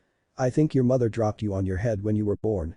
He stated, making Sasuke fume and some of the students to snicker. Sasuke suddenly charged at Naruto with his left fist cocked back and aimed for his jaw. Naruto on the other hand was in a MMA, mixed martial arts, stance and waited for Sasuke to get closer. Ichigo taught Naruto this form of martial arts because the style could be changed instantly and the opponent wouldn't be prepared for it. Then Sasuke threw a left hook at Naruto's jaw, the blonde Uchiha moved to the right without so much as even trying. Sasuke stopped and tried to strike Naruto with a reversal backhand, only for Naruto to duck and deliver an elbow strike to the boy's ribs. Sasuke coughed up spit and then received a palm strike to the chest, which sent the Uchiha flying backwards and hitting the ground hard. All of the boys winced when they heard Sasuke hit the ground. Ouch, that had to hurt. Choji said with Shikamaru nodding. Sasuke got back on his feet and shook the dizziness out and glared angrily at Naruto. Said blonde had a small smile plastered on his face and did a come on gesture with his left hand. Sasuke growled when he saw Naruto taunt him. Come on Sasuke-chan, I barely put any effort in those 2 hits. He said mockingly. Shut up. I'll show you. He screamed and charged at him once again while Naruto sighs. When will you learn? Frontal attacks like that won't work on me. Did those 29 loses mean anything to you? He said as he moved left and right when Sasuke performed a left and right hook at his body. Said Uchiha tried a roundhouse kick, but Naruto blocked it with his forearm and then he spun and did a reversal, but Naruto caught his foot in his hand and pushed it back. Sasuke's eyes widened and lost his balance with his other foot. Naruto, who had a grip on the boy's foot, used his to knock Sasuke off both of his feet and released the hold he had on his foot. Once again Sasuke fell flat on his back and cried out in pain while Naruto looked down at him. Is that all you've got? Seriously, how can you be related to someone as skilled as Itachi-san? At the very least I can get a decent fight from your sister who can very much make me try to earn my wins. You're not even considered to be a warm-up for me. He said, which only made Sasuke seethe in anger. You're cocky, ignorant, and you think everyone's below you just because you hail from a clan who helped found the village. Not only that, but you're easy to anger, which will be your downfall in the future, so lose the attitude and the ego cause it's really annoying. He said. Sasuke charged blindly and threw a series of punches and kicks at Naruto, who evaded them all with little effort. Don't talk down to me like you're my better. You're just some no-name orphan who was adopted by some outcast from my clan. You're nothing but a bastard child who was probably abandoned by your real mother because she couldn't stand the sight of having you as a son. He yelled and was about to deliver another punch only for Naruto to catch it. The look on the blonde's face was one of fury and rage and he started to slowly squeeze Sasuke's fist and said boy winced in pain and struck Naruto with a right hook to the face, but to his surprise, it didn't affect him. What happened next shocked everybody else. Naruto grabbed Sasuke by his hair and struck him in the face with a knee strike, and the sound of cartilage breaking was heard. The young Uchiha cried out in pain, stumbled back and clutched his now broken and bleeding nose. The next thing that happened was Naruto kicked Sasuke in the stomach and sent him flying out of the ring and into the ground, rolling backwards until he hit the wall with tears running down his face. All the kids had wide-eyed looks on their faces, and Naruto glared at Sasuke, who struggled to get up. Iruka snapped out of his stupor and declared Naruto the winner, while the young shinobi in training walked out of the ring and back into the school. With Hinata and Sakura going after him. Iruka sighs and speaks up.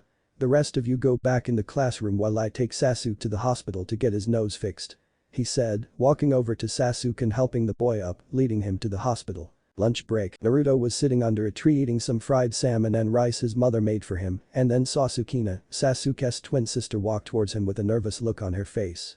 She looked like a miniature version of Makoto, but her skin tone was a light tan color like her older brother's. She wore her raven black hair into a ponytail and wore a dark blue collarless short-sleeved shirt with a fishnet shirt underneath, along with a black skirt and biker shorts underneath. As she carefully approached him, Naruto stopped eating and spoke up. "Is there something you want, Sukina-chan?" Naruto asked.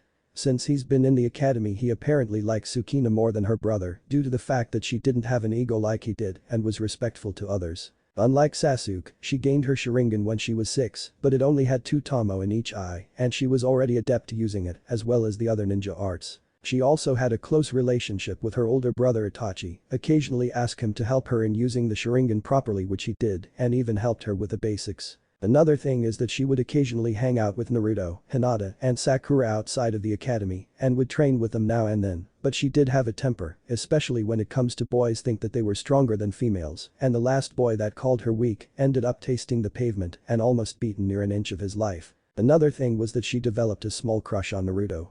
When Naruto first had a taijutsu match against her, he was highly impressed with how good she was and even complimented her on her skills and said that they should spar once in a while, which made her happy due to the fact that most boys their age don't like being beaten by girls. Right now a tint of pink appeared on her cheeks and she laughed nervously. "Just wondering if I can join you for lunch?" she asked. "Sure. I could use the company. Hinata and Sakura having lunch with their parents," he said and scooted over. The female Uchiha walked over to the spot Naruto was in and sat down next to him, pulling out her bento box and chopsticks and started to eat her lunch. After eating silently for a few minutes she spoke. "Naruto-kun, I want to apologize for my brother's remark. I know that your parentage is a touchy subject for you and he shouldn't have done that," she said, getting a sigh from him. "Don't apologize for your brother's actions, Sukina-chan.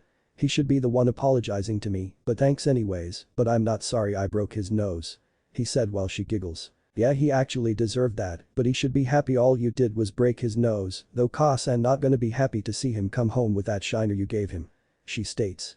Itachi on the other hand, well, he'll just say that Sasuke needs to think before he speaks. "Yeah, so how is Itachi-san doing now that he's an Anbu captain?" he asked. "Oh, he's doing fine, well, except for the lack of sleep he doesn't get and the paperwork he has to do. He's scary when he doesn't get his rest and when you mess with his poke, especially the stash he keeps in a box under his bed," she said, and thought it was weird for her older brother to have an addiction to candy of all things. "Really? I never thought your brother of all people would be hooked on poke. Then again, my Aniki Inu and the old man are perverts who read smut," he said while her jaw dropped. After that they just hung out and talked with Hinata and Sakura joining them. Classroom. The academy students were now in their seats waiting for Iruka to come back. Sasuke was sitting in the front row with a bandage covering his nose and was glaring at the table. Sukina saw this and shook her head. "Serves you right for being a jerk, Itato," she thought. That was when Iruka walked into the classroom with what looked like cards in his hands. "Alright everyone, the first semester has ended and in my hands are your report cards. For those who did well, I'm proud to see you take the career as a future ninja seriously, but for those who didn't do well, I expect better from you in the second semester," he said and walked around the rows handing out each report card. When Sukina got hers, a grin formed on her face, as did Hinata, Sakura, and Kasumi. Sasuke got his and smirked, as did Naruto. Hiba got his and his jaw dropped. "Oh man, mom's gonna kill me," he wailed out and slammed his head on the table. Ino got hers and was stumped. "What a C. This isn't fair, I studied hard this semester," she whined. Shikamaru had a lazy look on his face and snorts. "Troublesome, I got a B+, he said. After class, Naruto was currently with his mother Himagami and Ichigo outside the classroom and showed them his report card. The Uchiha goddess looked down at her son's happy face and gives him a hug. "I'm so proud of you, Sachi," she said while Ichigo smirks and ruffles his hair. "Good job, kid. I think a report card this awesome deserves an award. During your break I'm gonna teach you a technique my former sensei taught me and it's called shunpo or flash step. Trust me when I say this movie's an amazing technique and unlike Shunshin it doesn't require any hand seals. He said. Thanks Ichigo. So have you two thought about it? He asked while they blinked a few times and then blushed. Actually we have and I've decided to marry your mom in a few more months so by then I'll officially be your dad. He said and Naruto reacted by giving the former Shinigami a hug which made Ichigo chuckle and pat him on the head. Now let's head home and celebrate. He said as they left the academy grounds. While they were walking towards the Hokage mountain, Ichigo took Himigami's hand in his surprising her as she looked at him and saw him smiling. She blushed prettily and smiled as she placed a firm grip in his and the soon-to-be Kurosaki family headed home and wondered what the future will hold for them. Chapter 4. Friends, Enemies, and Training PT. 2. 3 years have passed since Naruto entered the academy and already he was above the other students but he never let it go to his head but instead trained even harder. His training has improved a lot thanks to Himigami's and Ichigo's training. When he turned 10, Himigami decided to start teaching him the basics in Fuinjutsu and had him read about the designs and complexity of different seals before having him work on intermediate seals. The female Uchiha was impressed to see how well adapted he was in understanding seals and how they operated, but then again, he was the son of the man who created a jutsu that allowed him to wipe out an entire army in the blink of an eye. So far the young blonde was intermediate at best, but had a long ways to go before he could be on par with his former mother or Minato for that matter. Speaking of which at first Naruto was angry and confused why the man would condemn him to such a life without knowing the repercussions of his actions, but after having it explained by Himigami and Ichigo from their point of view, he started to understand a little more. Also there were times when Kakashi and Rin would visit the young blonde and talk to him about what kind of person Minato was like when they were his students, and even talked about the powerful shinobi that came from Konoha and other nations like Kakashi's father Tsukumo Haddock for example. Naruto was really interested in knowing about the Shiroi no Kiba, White Fang, who was said to be even stronger than the Sannin. During those 3 years, Kakashi and Rin had a baby girl whom they named Takara. She looked like Rin with the difference being that she had silver gray hair like her dad, but was in the same style as her mother's and had her eyes. The little girl was a ball of energy much to her parents' surprise and was always curious. When they brought her over, Takara was instantly attached to Naruto and called him Naruto Nai. Right now the three were at the Kurosaki complex where Rin was playing with Takara while Naruto and Kakashi watched. Hey Nikki. Naruto spoke up. Yeah? Kakashi asked reading the latest edition of Ichiha which made the blonde sweat drop. From what I heard, you possessed a fully mature Sharingan in your left eye.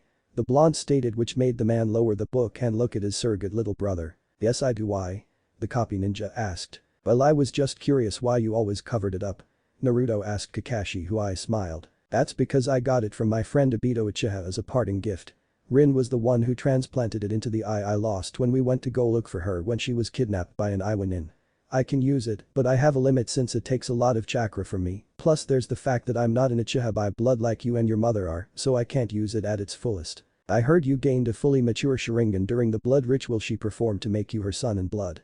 Kakashi said getting a nod from the blonde and he activated his Sharingan. Kakashi whistled lowly while Naruto deactivated his eyes. That's pretty amazing. Yeah. Ka-san showed me how to use it the correct way and not just to copy others' jutsu. No offense to you though. He said while the man chuckled. None taken at Taudo. I only copied the techniques of my enemies and from my comrades with their permission of course. He replied. So that's how you got over 1,000 jutsu in your arsenal. Do you think you can teach me a few of them? He asked with a grin on his face while Kakashi smiled and nodded. Sure. Say how far in your training are you? Kakashi asked. Me? Well I already got the tree walking and water walking exercise down, I know my elemental affinities which are all the main elements and sub-elements due to my body-based bloodline, and I'm also learning how to use different weapon varieties. My two-san Ichigo is teaching me his form of Taijutsu and Kinjutsu as well as techniques he created and I'm learning Fuinjutsu from my Ka-san. He answered which caused Kakashi to go wide-eyed and drop his book until he snapped out of his stupor and rubbed the back of his head. Wow Naruto you keep this up and you'll more than likely be at Itachi's level by the time you graduate. He stated while Naruto shrugs and that was when he was glumped by 3-year-old Takara. Naruto Nai. She squealed out while the blonde chuckles and picks her up while standing up. Rin walks over to the two and sighs. What's up squirt? Are being a good girl for your Ka-san and Two-san? He asked while Takara nodded her hair enthusiastically. Takara-chan's a good girl. She said with a big grin on her face while he placed her on his shoulders. She wrapped her legs around his neck and buried her face into his hair. Nai-chan's hair is so soft. she said, which made the blonde blush a little while Rin giggles and Kakashi snickers. Well, isn't that cute? Said a voice, and the three looked up to see Ichigo on the rooftop crouching down and grinning. Hey Kakashi-san, Rin-chan. The two married couple waved back at him. Do-san. Where's Ka-san? He asked his stepfather. Imagami-chan. Oh, she went out of the village to get a few things she kept hidden and should be back later on today. He answered and then hopped off the roof and landed next to Naruto and Takara. Said silver-haired girl looked up at the man's hair and grinned. Hi Uncle Strawberry. She said cheekily, which made Ichigo stumble over it being called a strawberry. Kakashi chuckled, Rin giggled, and Naruto laughed and said orange-haired Kurosaki glared at the trio and rubbed the back of his head in embarrassment, but then walked over to Takara and ruffles her hair. Real cute kid. He replied with a small smile while Takara giggled. Hey Naruto Nai, can we get some ice cream huh, can we? She asked and gave her parents the puppy eyes and pouted. Yes, you can go to Takara-chan, but you have to stick with your and Naruto, make sure she doesn't get stuck in a tree like she did the last time. Rin instructed due to the fact that when Naruto took her to the park, she ended up climbing a tree, but when she looked down, she freaked out and started to cry her eyes out. Naruto managed to get her down from the tree and calm the scared girl down. Okay. Let's go Nai-san. Takara said excitedly, bouncing up and down on the blonde's shoulders. Hey now calm down Squirt. Naruto said humorously. I'll be back later on too-san. Ichigo smirks and waves him off. Sure thing kiddo, just be sure you come back before the lights come on or your mother will have my head. He said back while the blonde snickers and heads out with Takara on his shoulders. In the market district, Naruto was carrying a happy Takara who was on his shoulders, eating an ice cream cone on his shoulders. Most of the civilians that saw him either had looks of surprise or shame on their face due to the fact that most of them had treated the boy wrong when he was younger, thinking he was the Nine Tails, and that they dishonored their late Yondame's wish for him to be seen as a hero. Some were neutral because they didn't know how to react towards the boy. You enjoying that cone Takara-chan? Naruto asked the 3-year-old who nodded happily. Thank you for buying it for me Naruto Nai. She replied gratefully. You're welcome. He said, and that was when Kakashi appeared. Yo Takara-chan, it's time to head back home. He said, and the girl pouted. Oh Two-san, do we have to? She whined, performing the puppy eyes jutsu and got a nod from her dad. Sorry but yes. Thanks again for taking her out for ice cream Naruto. Kakashi replied as he took Takara off Naruto's shoulders. No problem Aniki. See you later Squirt. He said and got a goodbye wave from the girl, and then Kakashi shunshuns away. Naruto started to walk away, but the next thing he knew, he was pulled into a bear hug by none other than Anko Mitarashi. Hey Yandame Gaki. The grinning snake user said as she hugged the blonde close to her body. See, he can't be breathe. He strained out, but he manages to phase out of the hug and then regain his breathing and glared at the snake using Kunoichi, who was blinking in shock and surprise. Please stop doing that Anko-chan. Naruto muttered. How did you do that? Anko asked the blonde, who smirks. My Ka-san taught me. Say, where's Kuronai-chan? Naruto asked as he looked around while Anko scowls and folds her arms. She'll be here soon. Say, why are you always anxious to see the Ice Queen and not little old me? What, I'm not pretty enough? She asked with a pout on her face. Because she doesn't try to use me for target practice. He replied as he folded his arms. Anko on the other hand smiled sheepishly. Oh come on now, that only happened once and your mom said I could help you work in improving your reflexes. She stated, and now Naruto had a tick mark on his head. She said teach me in improving my reflexes, not turn me into a living pincushion. He growled out, glaring at the snake user, who shrugs, which only ticked him off more and was tempted to use Tsukiyomi on the snake user. Hey, whatever doesn't kill you makes you stronger Yandame Gaki. She said nonchalantly. And what have I said about calling me that? I know I look like my old man, but really it's starting to get annoying. Replied a peeved Naruto. Still harassing Naruto-kun. Anko. Have you no shame? Asked a calm and feminine voice. They turned their heads to see Kuronai Yuhi. She had long and wild black hair and very unique eyes that are red in color with an additional ring in them. She was wearing the standard Konoha shinobi outfit with a flak jacket and a simple sleeveless red shirt and black fitting pants underneath it and standard shinobi sandals. Hey Nai-chan. Anko called out, waving at the red-haired beauty while the young blonde blushed a little and averted his gaze at a store. Anko saw this and her grin grew. Man Gaki, I knew you had a crush on my best friend here, but wow. Your face is close to matching an apple. Naruto glared at the grinning snake user while Kuronai rolled her eyes, but a small smile formed on her face. While she was known as the Ice Queen due to the fact that most men would only leer at her or ogle her body, Naruto was a different case and found it cute that he developed a crush on her even though she was in her late teens, especially when he drop-kicked a drunken man in the face when he attempted to grope her rear and threatened to castrate another with a heated-up pocket knife. Anko, knock it off. Hello Naruto-kun, how are you doing today? she asked in a warm and kind voice. "I'm Kurenai-chan," he said, still looking away, which made Kurenai giggle at how he was acting. She especially remembered when Anko teased him about having Kurenai being taken by someone else when he was 9 years old, and he proclaimed loudly that the only male good enough for Kurenai was him, and he vowed to marry her one day, which resulted in Anko falling to the ground, laughing her ass off, and Naruto and Kurenai were embarrassed due to the fact that he proclaimed that when they were at a store. "Glad to hear that. So where are your parents at?" she asked. "Oh, dad is currently relaxing at the house, and Kasan left the village to get a few things," he explained, and saw a tuft of light brown hair sticking out behind Kurenai, and he raised a brow. "Hey Kurenai-chan, who's that behind you?" Naruto asked a genjutsu user who blinks and turns around. "It's alright Yakumo-chan, come out and introduce yourself." She gestures and uses her hand to gently push her in front so Naruto and Anko can get a good look at her. She was a little shorter than Naruto and had light brown hair that stopped to her mid-back and light brown eyes. She was fair-skinned and wore a purple kunoichi outfit with a black sash wrapped around her waist, as well as a mesh shirt and black ninja sandals. "Hi. I'm Yakumo Kurama," she said shyly to Anko and Naruto. "Aw, how cute, Kurenai got herself an apprentice." Anko cooed out only to be elbowed on the side by an annoyed Naruto. "Quit it," Naruto retorted and walked over to the nervous girl. "Hey Yakumo-chan, I'm Naruto Kurosaki, and the lady with the bad fashion sense is Anko Mitarashi," he replied, which caused Anko to stumble over and glare at the blonde while Yakumo and Kurenai giggled. "I don't have a bad fashion sense. What's wrong with what I'm wearing?" she asked as she opened up her trench coat, revealing the mesh body that hugged her curved and well-toned body like a second skin.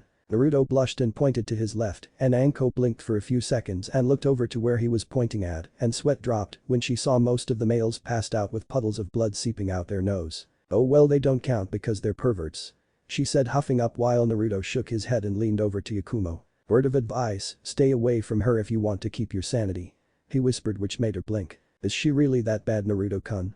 she asked the blonde, who nodded. "I heard that, Gaki, and no, I'm not that bad," Anko proclaimed. "I can be kind and nurturing like your girlfriend here," she stated with a smirk when she saw Naruto blush and glare at her. "Kurenai-chan's not my girlfriend," he yelled. "Yet. Anyways, I didn't think you'd take an apprentice, Kurenai-chan," Naruto stated and heard her sigh. "I didn't either. I just hope I'm good enough to train her," the red-eyed beauty said with doubt in her voice, and apparently Naruto didn't like how she doubted herself. "Good enough. You're one of the best ninja in the village like Kakashi Nai-san and Rin Ni-chan are. You'll make a great teacher for Yakumo-chan, and anyone who says otherwise is just jealous of you," he stated with a grin on his face. Kurenai smiled at the praise he gave her, and it was true since she was the best genjutsu users, since her skills in the art rivaled that of the Uchihas and members of the Kurama clan. Cough, Anko coughed and then leaps away when Naruto pulls out a black Bokken wooden sword out a seal from his wrist where he keeps his weapons and attempts to hit her side, and she lands on a rooftop grinning. "I give you an A for effort, but an F for your timing and precision, Naru-chan," she jeered at the pissed off blonde who had a dangerous grin on his face, and his now activated Sharingan eyes were twitching like crazy. "Stay right where you are, Anko Mitarashi," Naruto said in a calm yet deadly voice until Anko gave him a raspberry and shunshuns away. Naruto then turns towards Kurenai and Yakumo, eye smiling. "If you ladies will excuse me, I have a snake to skin," he said and shunpoed away. They remained silent for a while until Yakumo tugs on her teacher's sleeve. "Ah no, Kurenai-sensei, will Naruto-kun be alright?" she asked while the red-eyed beauty sighs. "Yes. This is something that occurs whenever they meet. Anko teases us until Naruto snaps and chases her around Konoha until nightfall," she answered while brushing a strand of hair back. "Oh. So he actually has a crush on you?" Yakumo asked Kurenai, who chuckles and shakes her head. "Sadly yes, and has had it since he was 8. When I first met him he asked me if I was an angel in disguise," she explained while scratching the tip of her nose with her index finger. "Anyhow, let's get you home. I don't want your uncle getting worried." After hunting down Anko for about 5 hours, he appeared in a training ground with a peeved expression on his face. "One of these days I swear I'm gonna get her," he muttered, but then ducked when a kunai whizzed past him and hit a tree branch. "What the? Oi. Who's throwing kunai?" he yelled, and out of the bushes came a girl who seemed to be a year older than Naruto. She had brown hair that had 2 buns on the sides of her head and was wearing a pink sleeveless Chinese shirt with forest green pants and blue sandals and was rubbing the back of her head in embarrassment. "Sorry. I didn't know there was someone else here," she apologized while Naruto sighs and stands back up. "It's fine, I didn't get hit though, I did lose a few strands of hair," he stated as she approached him and blinked. "Say, I remember you. You and a man who wore black and had orange spiky hair always came to my dad's shop," she stated, and Naruto blinked. "You must be talking about my stepdad Ichigo. I'm Naruto," he said, holding out his hand. Tenten Higurashi. So you're the academy student all the teachers were talking about. My teacher mentioned a blonde with black streaks in his hair was the top of his current class. That must be you. She said while Naruto shook her hand in return. Yeah, that's me.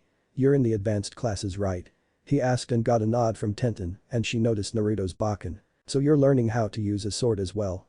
She asked and Naruto nodded. Yeah, I am, but my mother is also teaching me how to use other weapons like a bow staff, kusarigama, scythe, and other weapons.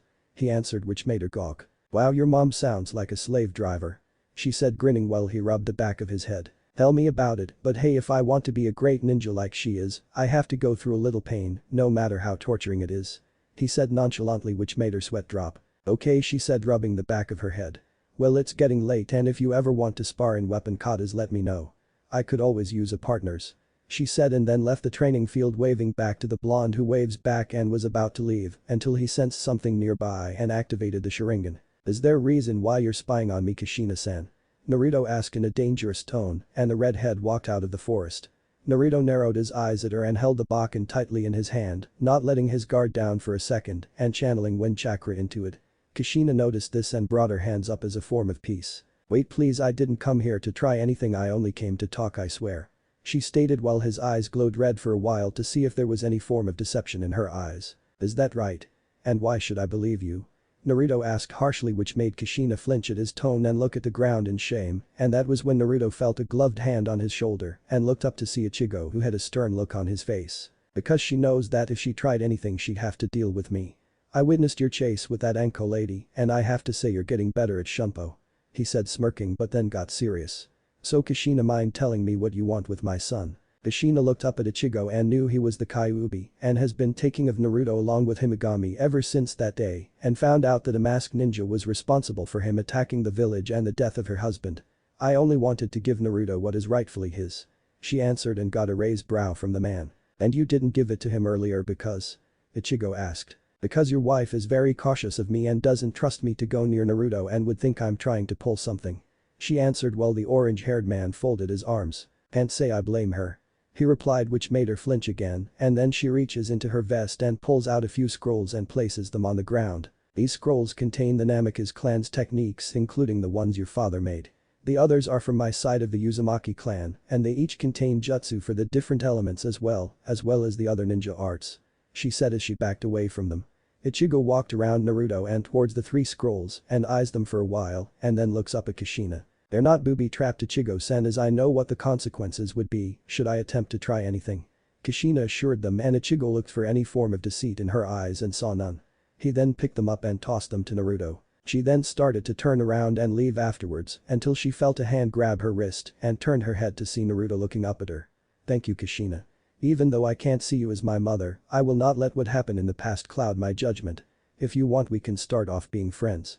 He offered. Kushina I smiled while tears fell from her face and she nodded. I'd like that very much, Naruto-kun, and if you can do me a favor and look out for Kasumi-chan for me when I'm not around, I'd be very grateful. She asked and he nodded back. He was mostly neutral to Kasumi but would make small talk whenever he met her in the districts. And if you need any help on those jutsu I gave you, feel free to come by the Namikaze estates. She said and vanished in a swirl of wind. Ichigo placed a hand on Naruto's shoulder and said. Blonde looked up to see the man smiling. That was a very mature thing you did, Naruto. Wallowing in the past is not healthy for anyone and doing so would ruin not only your life but will also affect the ones you care about. Now the scary part is explaining this whole thing to your mother. He said. Oh, there's no need for that. Said a feminine voice behind them and the two jumped up in surprise and turned around to see Himagami, who had an amused look on her face. Hasan. I thought you would be gone for another day. Naruto stated. I know, but I managed to find the certain items I had stashed away a day earlier and headed back. Himagami then noticed the small scrolls in Naruto's hand and raised a brow. So Kushina gave you your inheritance, Hasachi? She asked and the blonde nodded. Yes, she did. She offered to help me out with any of the techniques that are in the scrolls, if that's okay with you, Kasan. Naruto asked Himagami, who pondered on this and nodded. It's fine with me now, come on, let's head home because my feet are killing me. She stated but then squeaked out in surprise when Ichigo scooped her up in his arms and held her bridal style. What are you doing? She asked her husband, who just grinned. What? You said your feet hurt, so I'm gonna carry you home, Megami-chan. He answered while she blushed at his ladykiller grin. It was a figure of speech. She protested, getting a shrug from him. So what if it was? I still want to carry you. he said cheekily and she looked away blushing. Naruto on the other hand rolled his eyes. If you two are done flirting, can we go home? Naruto asked the two. Alright kiddo. Bet I could race you back to the compound while carrying your mother. Ichigo challenged while Naruto grinned. You're one. Naruto said and they shunpo to the compound leaving a small streak of dust. A week later, after the academy classes were over with, Naruto was heading into the market district until he felt a hand on his shoulder. He turned his head to see none other than Kasumi Namikaze. She looked the same as her mother, but had a blonde highlight in her red hair. Hey, Naruto-kun. She said as she pulled her hand away from his shoulder. Hello Kasumi-chan, what's up? He asked the retard who shrugged. Not much. I saw you heading to the market district and wanted to know if you'd like to get some ramen. She asked Naruto. Said blonde thought about it and nodded. Sure, I don't have to be home for a while. He said and then ducked when a blur flew over his head and skidded across the ground, revealing Sukina Uchiha, who stomped her foot in frustration. Naruto and Kasumi snickered at how she's acting. I almost had you, darn it. She said and huffed up while Kasumi giggled. Sukina-chan, I could smell you from a mile away. Plus your chakra was easy to sense. You should consider trying to suppress it more. He stated while she pouted. Shut up. So where are you two going? Sukina asked. To get some ramen, wanna join us? Naruto asked unaware of the tick mark that formed on Kasumi's face. Aw come on. How hard is it for me to spend some time with Naruto-kun? She screamed in her mindscape. That was when Sukina appeared beside him with her arms wrapped around his arm with a grin on her face which only irked Kasumi. Great. Let's go then. Kasumi walked over to Naruto's other side and wrapped her arms around his arm. Yes let's. Sukina replied with a forced smile on her face. Naruto blinked in confusion, wondering what was up with them while they made their way to Ichiraku's. As they entered the stand, Tucci, the owner of the ramen shop, saw Naruto, Akemi and Kasumi and smiled. Well if it isn't my favorite customers. He said getting a return smile from them as they sat down on the stools. Hey Tucci, how's it going? Naruto asked the man. Not much kiddo. Just selling ramen as usual. He answered. Tucci's 14-year-old daughter entered from behind the shop and saw Naruto and grinned. Hey, Naruto-kun. She said getting the blonde's attention and Naruto grinned back. Hey Am-chan. You're looking well. I guess my Kasen's remedy helped you with that cold that lasted for 2 weeks huh? He asked a girl who nodded. It sure did. Do you think it's possible for me to get the ingredients for the cure from her? She asked. I'll see what I can do. So is there anything new on the menu? He asked as he grabbed one of the menus and opened it up. Well we just recently created a new ramen flavor but we haven't tested it yet. Tucci stated and then grinned. Perhaps you and your company would like to test it out. He suggested with a glint in his eye which made Am sweat drop. Naruto blinked a few times and shrugs. Sure, I'll give it a try. What about you two? He asked Kasumi and Sukina who thought about it and nodded. Sure we'll try it. Kasumi answered. Great. Just give me a sec to make it. He said and turned around and proceeded to make it. While he was doing that, Kasumi decided to start up a conversation. Naruto-kun, can I ask you a question? The retard asked. Sure, what is it? He asked Kasumi who looked a little skeptic for a while and spoke up. Do you think you can ever forgive my Kasan for what she's done? She asked Naruto who raised an eyebrow and sighs while brushing his hair back. Forgive? Yes but forget no. Right now Kushina's trying to make it up to me by offering to teach me how to use the Uzumaki clan's bloodline properly and also gave me my biological father's techniques. And so that you know while I am still upset, I'm not the type to hold a grudge, so I'll give her a chance to redeem herself. He said with a small smile on his face and she smiled brightly. Thank you Naruto-kun. Kasumi said gratefully while Sukina wondered what they were talking about. Tucci managed to finish the order. Alright, here it is. He said and placed 3 bowls in front of them. In it was ramen and a variety of meats and vegetables, but the noodles seemed to have a tint of red on them. This is the new ramen recipe I came up with. I call it curry ramen and it's very spicy. In one bowl they could hear sizzling and looked skeptic. Is it supposed to hiss at us? Sukina asked while the man chuckled. Just try it and trust your taste buds will be screaming afterwards. He replied. So the 3 took their chopsticks, scooped up some ramen, and each took a bite and swallowed the noodles. Tucci and Am watched with anticipation wondering how they'll react. Wow, this isn't so bad. Kasumi replied, but then her eyes bugged out as did Sukina's and they dropped their chopsticks. Naruto paused for a second and steam escaped from his ears. A few seconds later the sound of screaming could be heard coming out of the ramen stand which surprised those who were passing by the stand and wondered what was going on. The red-faced Sukina and Kasumi came bolting out of the stand crying out in agony. Water. I need water. Sukina cried out. My mouth's on fire. Kasumi wailed and shot a stream of fire from her mouth for emphasis, causing everyone to sweat drop as they attempted to fan their mouths with their hands while anime tears fell from their faces. Naruto walked out with 2 large glasses of water and approached them. They saw it and instantly grabbed the glasses and gulped down the water. Naruto on the other hand chuckled at this and when they finished drinking AM walked out of the stand looking sheepish. "I'm so sorry about that Sukina-chan, Kasumi-chan. The curry-flavored ramen was a prototype and Tusan needed to test it on someone." She apologized. "Apologize for what? I thought it was great."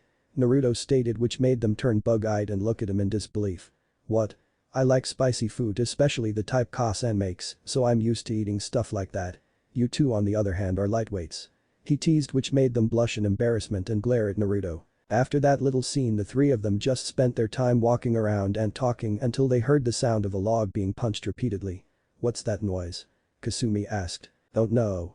Let's check it out," Sukina stated as they went to the direction where the sounds were coming from.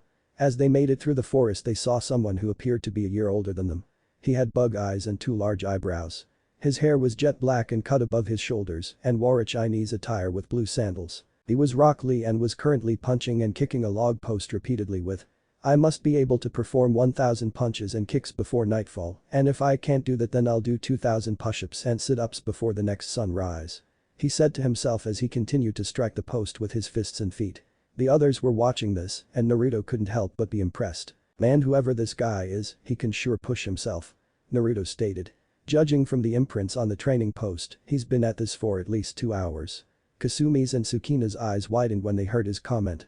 Lee continued his exercise but started to get exhausted. "No, I must keep going on, I must prove that hard work can overcome the skills of a genius," he said, but the overexertion was too much and he collapsed onto the ground and goes unconscious. Naruto leaps out of the bushes and crouches down to check Lee's pulse while Kasumi and Sukina came out of the bushes as well. "He's fine, just suffering from exhaustion," Naruto stated and then hefted the unconscious boy over his shoulder. "Let's get this guy to a hospital and afterwards I'll escort you two home." Night. The street lights were on and the shops were starting to close. Right now Naruto was escorting Sukina to the Uchiha clan district after taking Kasumi back to the Namikaze clan compound. "Thanks for escorting me back home, Naruto-kun, even though you didn't have to," she proclaimed while he smiled. "I know, but I'm just making sure you make it home alright," he replied while she smiled at how he was being a gentleman. As they entered the Uchiha district, Naruto paused and frowned while Sukina did the same. "What is it?" she asked Naruto, who remained still. "Something's wrong here. The lights in the district aren't even on yet, and also," his eyes widened in shock, "the strong scent of blood and smoke is in the air." Sukina's eyes widened as well when she heard this. What? Then that means she suddenly took off. "Sukina, wait." Naruto yelled and went after her. She ran around a corner and gasped in horror at what she saw. The streets were littered with the dead and scorched bodies of members of her clan and she covered her mouth up. Naruto managed to catch up with her and he was horrified at the sight as well. Like Kami, who could have done this? He wondered, and that was when they heard a groan and saw one of the members lean against a wall clutching his bleeding arm. "Uncle Kahaku." Sukina cried out and ran over to the injured man. Uchiha looked up to see his niece and a blonde running towards him. "Sukina," he said and gritted his teeth in pain. "What happened? Who has done this?" she asked the man while Naruto's hand glowed green and started to heal his arm. "It was Shisui," he answered. "He just appeared out of nowhere and started to attack everyone who was in his path." What? "But why? Why would he do this?" she asked until they heard an explosion. That came from Ono Ka-san Tusan. She ran off to her family compound much to the protest of Naruto. "Sukina-chan, wait. You just can't," he stated until Kahaku placed a hand on his shoulder. "Hey kid, you have to stop her before she gets hurt," the man replied and slowly staggered to his feet. "Don't worry about me, I'll be fine since only my arm was injured. Now go," he ordered. Naruto nodded and then he tapped a seal under his arm and a sheathed ninjato appeared in his hand and he took off. Meanwhile, an explosion erupted from the wall of the compound and leaping through the explosion was Fugaku, who was holding his wife in his arms and he crashed into the ground but with severe scorch marks on his clothes and he was gravely injured. Mikoto saw the state her husband was in and was horrified. "Mikoto-chan, are you okay?" he asked while blood dripped from his mouth. "Fugaku-kun, you're hurt badly," she said while tears formed in her eyes. "I know, damn that Shisui," Fugaku growled out, but then his body jerked due to the fact that he was impaled through the heart by a blade and his blood splattered on Mikoto's face. "Weakling, you don't deserve to call yourself the clan head," Shisui said in a cold tone before ripping his blade out of the man's back and kicking him away. "Fugaku?" Mikoto screamed out while tears fell from her face when she saw the life leave her husband's eyes. Shisui on the other hand smiled evilly when he saw this and spat on the dead man's face. God riddance. Trash like him has no right to call himself an Uchiha. He then set his gaze on Mikoto and raised his blade. Don't feel too bad because you'll be joining him in the afterlife. He said and swung his blade down at her head. Clang. Shisui's katana was stopped by a ninjato, and the wielder happened to be none other than Naruto Kurosaki. Said blonde Sharingan eyes were glowing red and he gave the Uchiha a murderous look. Before Shisui could respond, a cage bunshin appeared into the air behind the man and threw a volley of kunai and shuriken at the man who leapt away and glared at Naruto. Beat it outcast. This is none of your concern. He said while Sukina ran to her mother and hugged the distraught woman. Shut up. You murdered your own kin in cold blood you bastard. Naruto remarked while Shisui scoffed not caring about what he did. So what if I did? Doing so gave me the power I needed. The true power of the Uchiha clan. That was when a sick smile formed on his face. Why don't I show you what this power is by killing you with it? His eyes changes and morphed into an atomic symbol and a maniacal grin was on his face. Amaterasu, sun goddess. Black flames suddenly shot out of nowhere and headed right for Naruto, Mikoto, and Sukina. Damn it. I can't evade that. The blonde said frantically as the flames got closer and started to go through some hand signs until Hamui, might of the gods. Said a calm yet deadly voice. A warped void suddenly appeared in front of them and sucked the flames in, surprising them and Shisui. Impossible, who did that? Shisui shouted, and that was when a lone figure appeared in front of Naruto, Sukina, and Mikoto. They realized who it was. Itachi Nai-san. Sukina asked while said Uchiha looked back and his eyes like Shisui's were morphed and were in the form of a curved tri-pronged shuriken. Itachi? What are you doing? Shisui started to ask until his eyes widened due to the fact that he sensed something behind him and he twisted his body and used his blade to block another from another Itachi who had a murderous look on his face. The cage bunshin scoped up a distraught Mikoto in his arms and also grabbed Sukina and Shunshin's away with Naruto following via Shunpo. You're gonna pay for what you've done, traitor. Itachi said in a cold and murderous voice while Shisui smirked. I'd like to see you try. Shisui taunted as their Mangekyo Sharingan spun wildly. The cage bunshin appeared with Mikoto and Sukina near a safe house away from the Uchiha clan district where those who managed to get away from Shisui's assault were hiding. Naruto did as well with his ninjato strapped to his back. Itachi, what's going on? Why is Shisui doing this? Mikoto asked while the tears streamed down her face.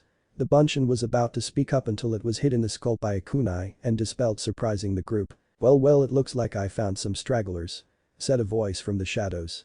Sukina ran to her mother and hugged her closely, trembling in fear, while a man with black spiky hair wearing a mask with odd markings, with a single eye hole and a black cloak walked out of the shadows. Naruto instantly drew his ninjato and stood on front of Mikoto and Sukina. Who are you? Naruto growled out, which the tamo in his eyes spun rapidly. The masked man paused as he saw those eyes and narrowed his. In a burst of speed no one could follow, he appeared in front of a surprised Naruto and swatted his blade aside like it was nothing and grabbed the blonde by his throat and hoisted him into the air. Naruto-kun. Put him down. Sukina cried while said blonde struggled in the man's grip. This is the same boy who had Kyuubi sealed in him, but now I don't even sense a speck of the beat's chakra and his eyes, the power emitting from them feels familiar. He thought. Where is the Kyuubi boy? Tell me or I'll make sure you and those two suffer for this. He growled out and pulled out a kunai, ignoring the protesting screams from Mikoto and Sukina while he raised the weapon. He was about to drive it into Naruto's shoulder, but that was when a hand grabbed his wrist and stopped his attack. What the? Madara said in shock and turned his head to see the glowing red eyes of Ichigo Kurosaki, and the man was beyond pissed. Madara dropped Naruto, who gasped and sucked in air while Sukina ran over to help him. Hello Madara. Ichigo said venomously while the canines from his upper lip jutted out. Remember me? Because I sure as hell remember you. Ichigo roared and kicked the man in the torso so hard that he heard his ribs crack and was sent flying into a tree and leaving an imprint of his body. Madara gasped out in pain as he has never been kicked like that since he fought Hashirama and Himagami. Who are you? Madara wheezed out while clutching his broken ribs. Who am I? You should know since you forced me to attack the village and destroyed Naruto's family, you bastard. Ichigo replied as he held his right hand out and summoned Tensa Zangetsu. Madara's eyes widened in surprise as he saw Kyuubi in human form. Kyuubi? He asked in astonishment and then grinned behind his mask. So my pet found a way to escape. Too bad you'll be doing a repeat in destroying this pathetic village. He said as his eyes morphed into the eternal Mangekyo Sharingan and attempted to force his influence on Ichigo. Said former Shinigami smiled darkly and slowly approached the man. Madara's eyes widened in disbelief at what was happening. Why aren't my eyes working on you? He asked in frustration. That would be thanks to me," said a feminine yet dangerous voice. Madara's blood ran cold as he heard the voice and slowly turned around to see someone he feared more than death. His older sister. Himagami. Dread and fear was in the man's voice as he saw his eldest sister with her scythe drawn. "Hello little brother. How dare try to harm my son and force your influence on my husband," she said, activating her eternal Mangekyo Sharingan and flared her chakra around the area. Madara started to step back slowly as the two glared at him and ready to tear him apart. "I should have killed you right after Hashirama defeated you in the Valley of the End. You have caused nothing but trouble, taking Naruto's chance of happiness from him when he was born, and now you're attempting to massacre our kin and kill him," said asked coldly. "This is bad. There's no way I can fight her of all people. She used to beat me and Izuna for fun when we were kids. From the looks of it she hasn't lost any of her strength at all. I have to get Shisui and get out of here," he thought. "As much as I would love to have a family reunion with you, Nichani, have to cut this meeting short," he said and suddenly warped away while Ichigo attempted to decapitate him with his blade and curses. "Damn it. Fucking coward," Ichigo said angrily and looked back at Makoto and Tsukina. "Are you three alright?"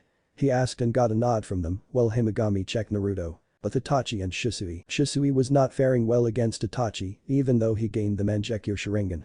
"He has slash marks and burns on his person and Itachi seemed to be fine," said future clan head. Eyes glowed with fury as he glared at his former best friend. "This isn't right.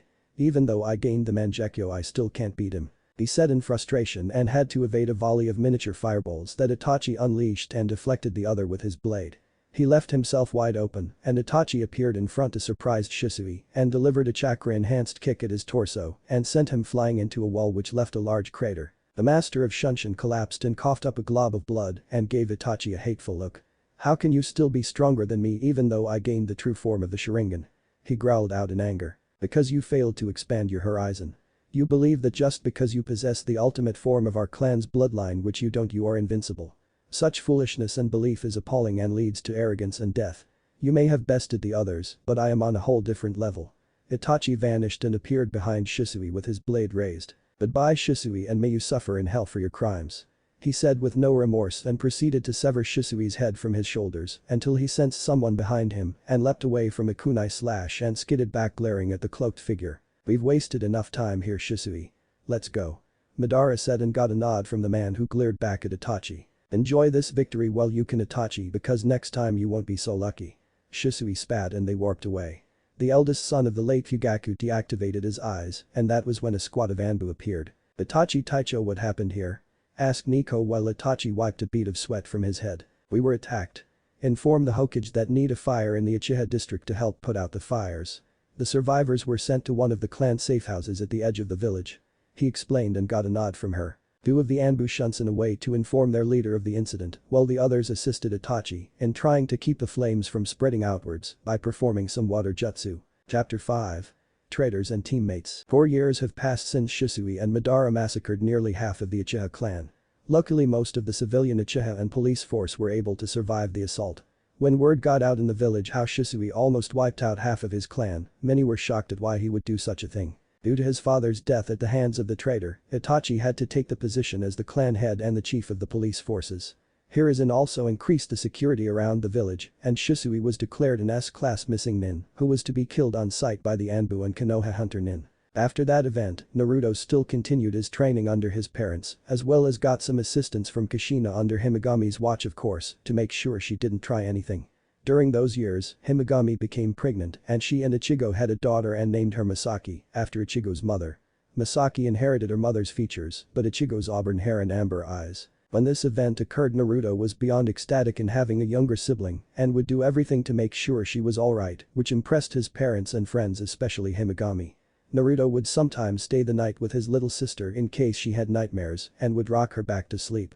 He would even help his mother whenever Ichigo was on a mission for the Hokage. The ones who were impressed the most were Makoto, Tsume, Hana, and even Kunai and Anko. Whenever they saw Naruto with a little ball of energy and with the way he watched over her, they could already tell that he would make a great father in the future. Bakara also helped when it came to little Misaki, as she would always try to steal her from Naruto, which was kind of funny for the grown-ups to see them argue over who would feed her or take her to the park. He also gained a strong friendship with Kasumi and he would sometimes show her how to counteract a jutsu such as the Sharingan for example, and would also help Hinata, Tenten, Yakumo, Tsukina, and Sakura with their training whenever they weren't in the academy. Also during the years he met his godfather Jiraiya, but that was an event that didn't go well at first due to the fact that he caught the man peeking on Kushina, Anko, Kunai, Mikoto, Tsume, and even Himagami when they were relaxing in a hot spring. It almost resulted in Naruto nearly roasting him alive with fire jutsu, and Ichigo went after him with Tensa Zangetsu when he found out the man peeked on his wife, which was humorous to the Sandame, who had asked him not to kill his student for his actions.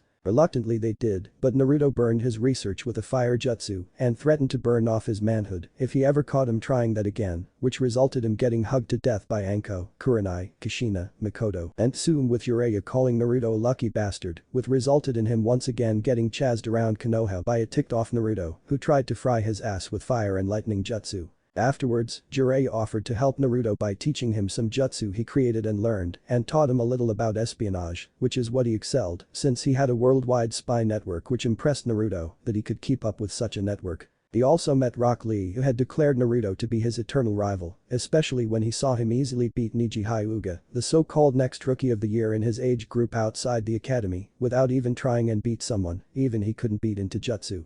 Naruto would occasionally have spars with Lee that would result in the training grounds in the academy being reduced to craters and destroy trees and logs. He also showed Lee how to combine his taijutsu using weapons such as tonfa, a bow staff, and even talons, like the ones Ryu used in Ninja Gaiden Sigma 2. Also Himagami also helped Itachi in using the Mangekyo Sharingan properly so that he wouldn't exhaust his chakra, and even had him improve in things like increasing his stamina, speed, and physical form so that he would be able to fight a lot better in close combat and fighting opponents physically stronger than him, and the same went with Kakashi. While the man was an A-class shinobi respected and feared throughout the ninja world, she helped work on getting him to his father's level and managed to find a way for him to use his Sharingan without wasting so much energy. During his time in the Ninja Academy, Naruto had kept his position as the best in the class for the last several years, impressing every teacher in the school at how he was able to easily understand everything, and stated that he was a genius that even surpassed even his father Minato Namikaze and others like Itachi, and even requested that Naruto graduate early, but said blonde denied the request, stating that even though he was able to understand things a lot more easily than others, he still had much to learn and also wanted to graduate with his classmates.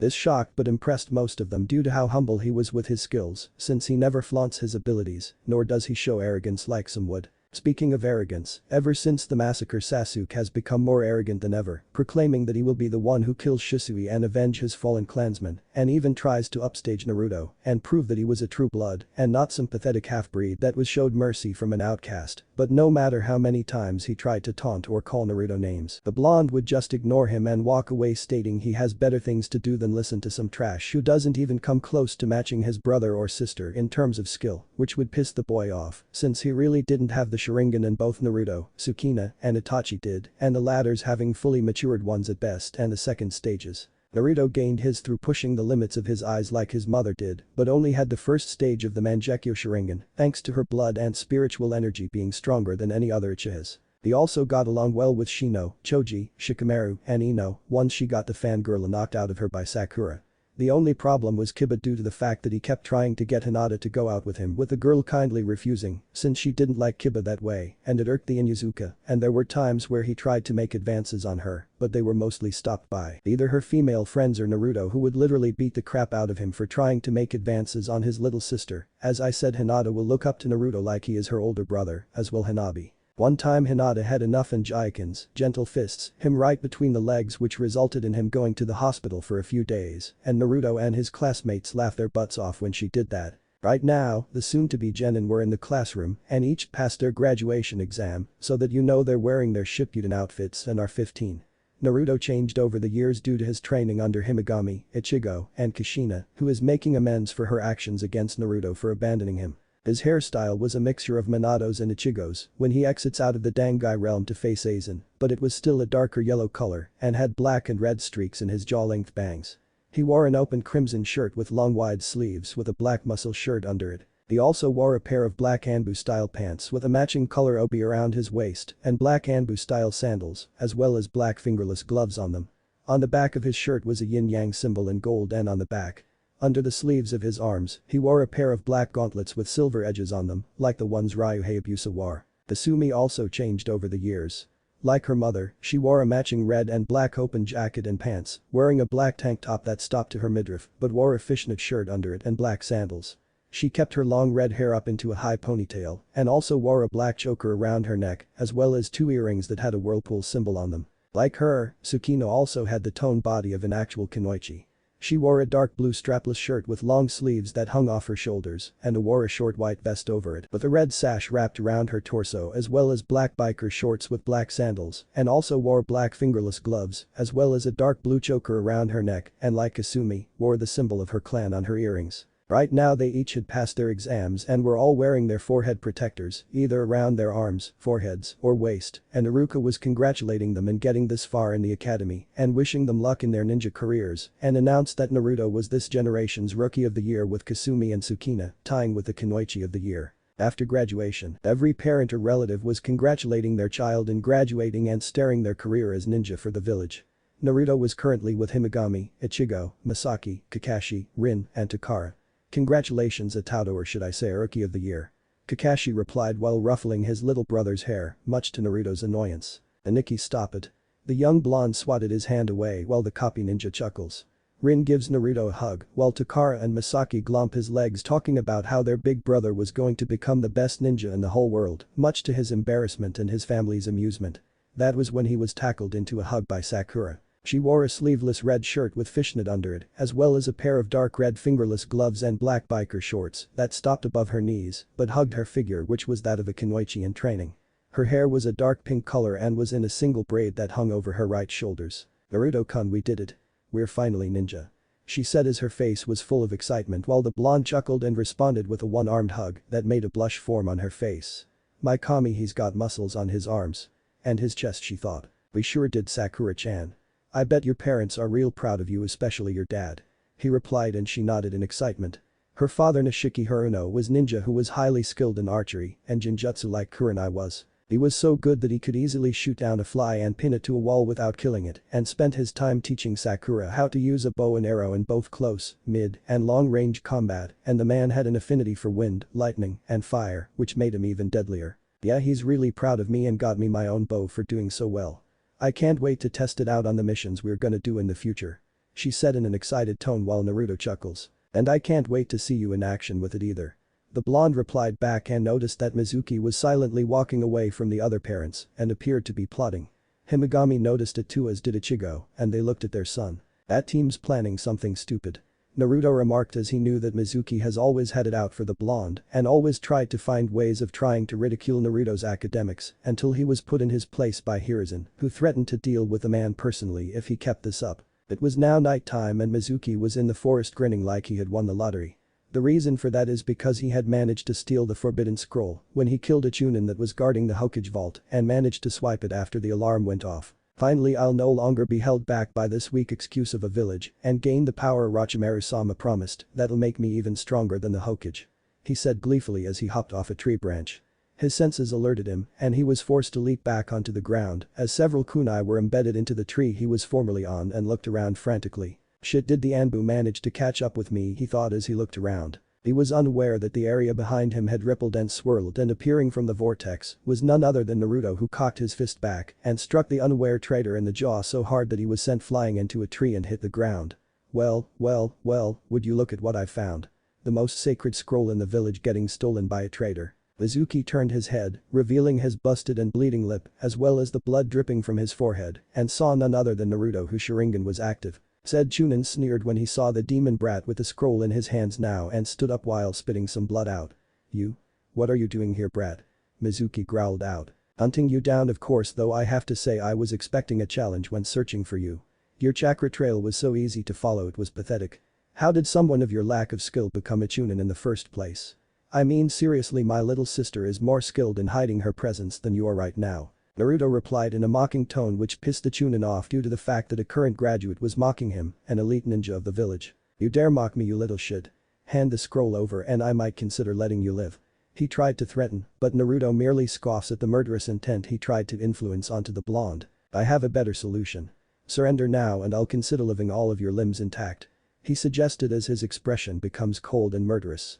If not, then I will simply break your legs, your arms, and lastly your neck before dragging your broken body back to the Hokage, and he has you visit Anko-chan and Ibiki-san for a little fun before prepping you up for your execution. His Sharingan eyes glow red, which unnerved Mizuki, who had a bead of sweat drip down the side of his face, tries to muster up his courage. "I'd rather die." He screamed, pulling out one of his Fuma shuriken and throwing it with deadly accuracy as it descended towards Naruto.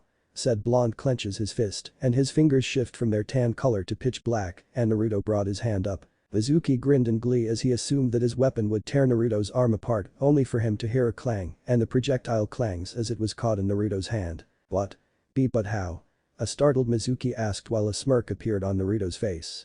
The blonde crushes the blade in his hand and tosses it away. "Do you honestly think that a weakling like you stands a chance in fighting me? Especially if I possess a fully mature Sharingan. But the worst thing about this situation is that you looked me directly in the eyes, which is something only an idiot would do." Mizuki felt his hand tremble and move upwards, much to his shock, and moved to his neck. He tried to pull his arm away but struggled to do so. "Jijinjutsu?" Mizuki replied. "But guess," said a voice behind him, and then cried out in pain as Naruto stabbed him in the back with a kunai. Mizuki saw that the Naruto in front of him shimmered into a bunch of feathers and then fell to his knees as he couldn't feel his legs anymore. "And my legs, I can't feel them," he stammered out. "I stabbed you in the lower column of your spine where the joints are and severed them with wind-enhanced chakra, therefore destroying your ability to walk ever." Naruto ripped the kunai out and Mizuki fell face first onto the ground as Naruto walked around him and crouches down. "I was aiming to kill you, but then I would be ruining Anko-chan's chance to have a crack at you before you go on the chopping block. Though I will miss all those times I sent you to the hospital with a broken jaw or cracked ribs," Naruto said in a solemn yet mocking tone. "Be damn you, demon. Damn you." He growled out while Naruto rolled his eyes, stood up and slams his foot into the man's face, hearing the sound of his nose breaking and Mizuki's muffled screams under his foot. "Shut up, trash." With that, Naruto proceeds to beat the man within an inch of his life, breaking several ribs, both legs, his arms, and even his jaw. Later on, the Anbu arrived at the scene to see Naruto sitting on an unconscious and broken Mizuki's back, whistling a happy tune and inspecting a kunai until he saw the Anbu and waved. "Yo, you guys sure took your sweet time getting here," he announced happily while the Anbu sweat dropped when they saw the broken man's form. "Damn, talk about ruthless. Is he still alive?" Lion asked the blonde. Naruto responded by getting off Mizuki and lightly kick him with the back of his heel, getting a moan from the man. "Yes, he's alive, but his career as a ninja is long over with, but then again he will be facing the chopping block, so it really doesn't matter," he answered back as he picked Mizuki up by the collar and tosses him at the Anbu, and the man moans in pain as he is caught. "Thanks for the help, Kurosaki-san," Hawk said as he caught the forbidden scroll that Naruto tossed to him. "No problem, and tell the old monkey he owes me big for this," Naruto answered in a joking manner and then shunpos home. Next day, Hiruzen Sarutobi was sitting at his desk with several jonin who were gonna be senseis for whomever passed the secret tests they were having, and standing beside him was Himagami with her arms folded. So far he had already set up Team 7, 8, and 10, but the only problem was who would be the sensei for Team 6 that consisted of Naruto Kurosaki, Kasumi Namikaze, and Sukina Uchiha. Kakashi was gonna be the sensei for Sasuke Uchiha, Kiba Inuzuka, and Sai. Anko was gonna be the sensei for Hinata Hyuga, Shino Abiram, and Sakura Haruno, since Kunai had taken Yakumo as an apprentice, and Asuma would be in charge of the Ino Shikacho generation. Right now he only had a few options for them. Itachi couldn't either since he is the head chief of the Uchiha police force. He only had a few options, and so the man let out a tiring sigh. "All the teams are lined up except for a few. If anyone has any suggestions, I'd be happy to hear them," Sarutobi asked the elite ninja of the village. "Ano Hokage-sama." Kushina spoke up, getting the man's attention. During the past couple of years he kept a discreet eye on Kushina after she made a vow to make amends for what she has done to Naruto, and while the blonde had given her a chance at redemption, he was still cautious around her, which did hurt her a little, but figured it was better than being completely shut off from him. It also took her a while to win the good graces of Kakashi, Rin, and her 3 students Kunai, Anko, and Yugao, but like Naruto, they also decided to give her another chance. When Kasumi found out about what she did, the young redhead went off on Kushina, going so far as to call her own mother an idiot in believing that Naruto was reborn as Kyuubi, and that hurt her greatly, but afterwards, told her mother she had a lot of making up to do for Naruto. "Yes, Kushina?" Hiruzen asked one of the strongest Kunoichi aside from Tsunade in the village. "I would like to be Team 6's sensei if that is possible," she offered while the man gave her a critical look, searching for any form of deception in eyes, but found nothing except regret, sadness, and a form of hope in where she would be fully forgiven. "On one hand I could just say no, especially since Himagami-sama would practically kill me, but then again maybe I should give her a chance like Naruto-kun and the others have. I know she's been trying to make amends with the boy and has been doing a good job so far." He tapped his finger on his desk a few times before nodding. Very well then, Kushina Uzumaki Namikaze, you will be the sensei of Team 6. He said, which made her expression brighten up. Afterwards the rest of the Jonin left, but Hiruzen had Kushina stay for a few seconds. Listen Kushina, the true reason I approved of this is because you and Naruto have had a rocky start a couple of years back and you've been trying to redeem yourself. Plus I already know Himagami has trained Naruto personally since she adopted him and I know from experience just how powerful that woman is and you do too. He said in a humorous manner while Kushina looked down in embarrassment and blushed a little from the ass-kicking the Uchiha gave her. She still felt the fathom pain of when she punched her through several wall and hit her hard enough to break nearly most of her ribs and almost keel over and throw up her insides and rubbed her stomach as an emphasis. And I thought Tsunedoba-chan hits hard. She muttered while the man lightly chuckled before getting serious once again. Joking aside Kushina, if Naruto is willing to give you clean slate once you've proven yourself to him then so am I, but I warn you don't screw this up. He warned the redhead who nodded. I won't Hokage-sama. She answers back with a bow before vanishing in a whirlpool shunshin. Do you think I did the right thing Himagami-sama? Sarutobi asked and said female Uchiha exits out of the shadows of the office. Honestly, I still have my doubts, but I'm not gonna crucify the girl yet. That was when a grim expression formed on her face. Though I did discover something interesting on Kushina, apparently she had some type of seal on the back of her neck that altered her personality. It looked similar to Thousjuan seals I saw on those root Anbu that were under the control of that warhawk. She states before Hiruzen's eyes widened and then narrowed dangerously. Danzo. He snarled the name out and realized that fool was responsible for Naruto's hectic life. If that bastard wasn't already dead I'd find a way to bring him back to life and kill him myself. I should have known Kushina wasn't being herself that day. Hell, I never took Kushina as the type to abandon her familiar son of a bitch played us all. With that the man slammed his fist on the table. Maybe so, but now he's a dead fool spending the rest of eternity in hell, where I'm pretty sure he's getting well acquainted with the real demons. Well, if you don't mind I'll be heading back to my museum and feel free to drop by old monkey. C said with a grin on her face before vanishing in a swirl of fire, while Hiruzen mumbled. Well, excuse me for not being blessed with eternal youth senpai. He muttered before pulling out his Ichiha book. Shinobi Academy. Naruto was sitting by Kasumi and Tsukina reading a book based on the feats of the Rakuto Sennin who fought and defeated the Jubi, the demon ruler of the Makai realm centuries ago, as well as how the man created the shinobi world. Tsukina was polishing the ninjato her mother gave her as a graduation present, which was the same one Makoto had when she was a genin. Kasumi was swirling her hand over her palm, creating an orb of water in her hand which got bigger until it was the size of a basketball.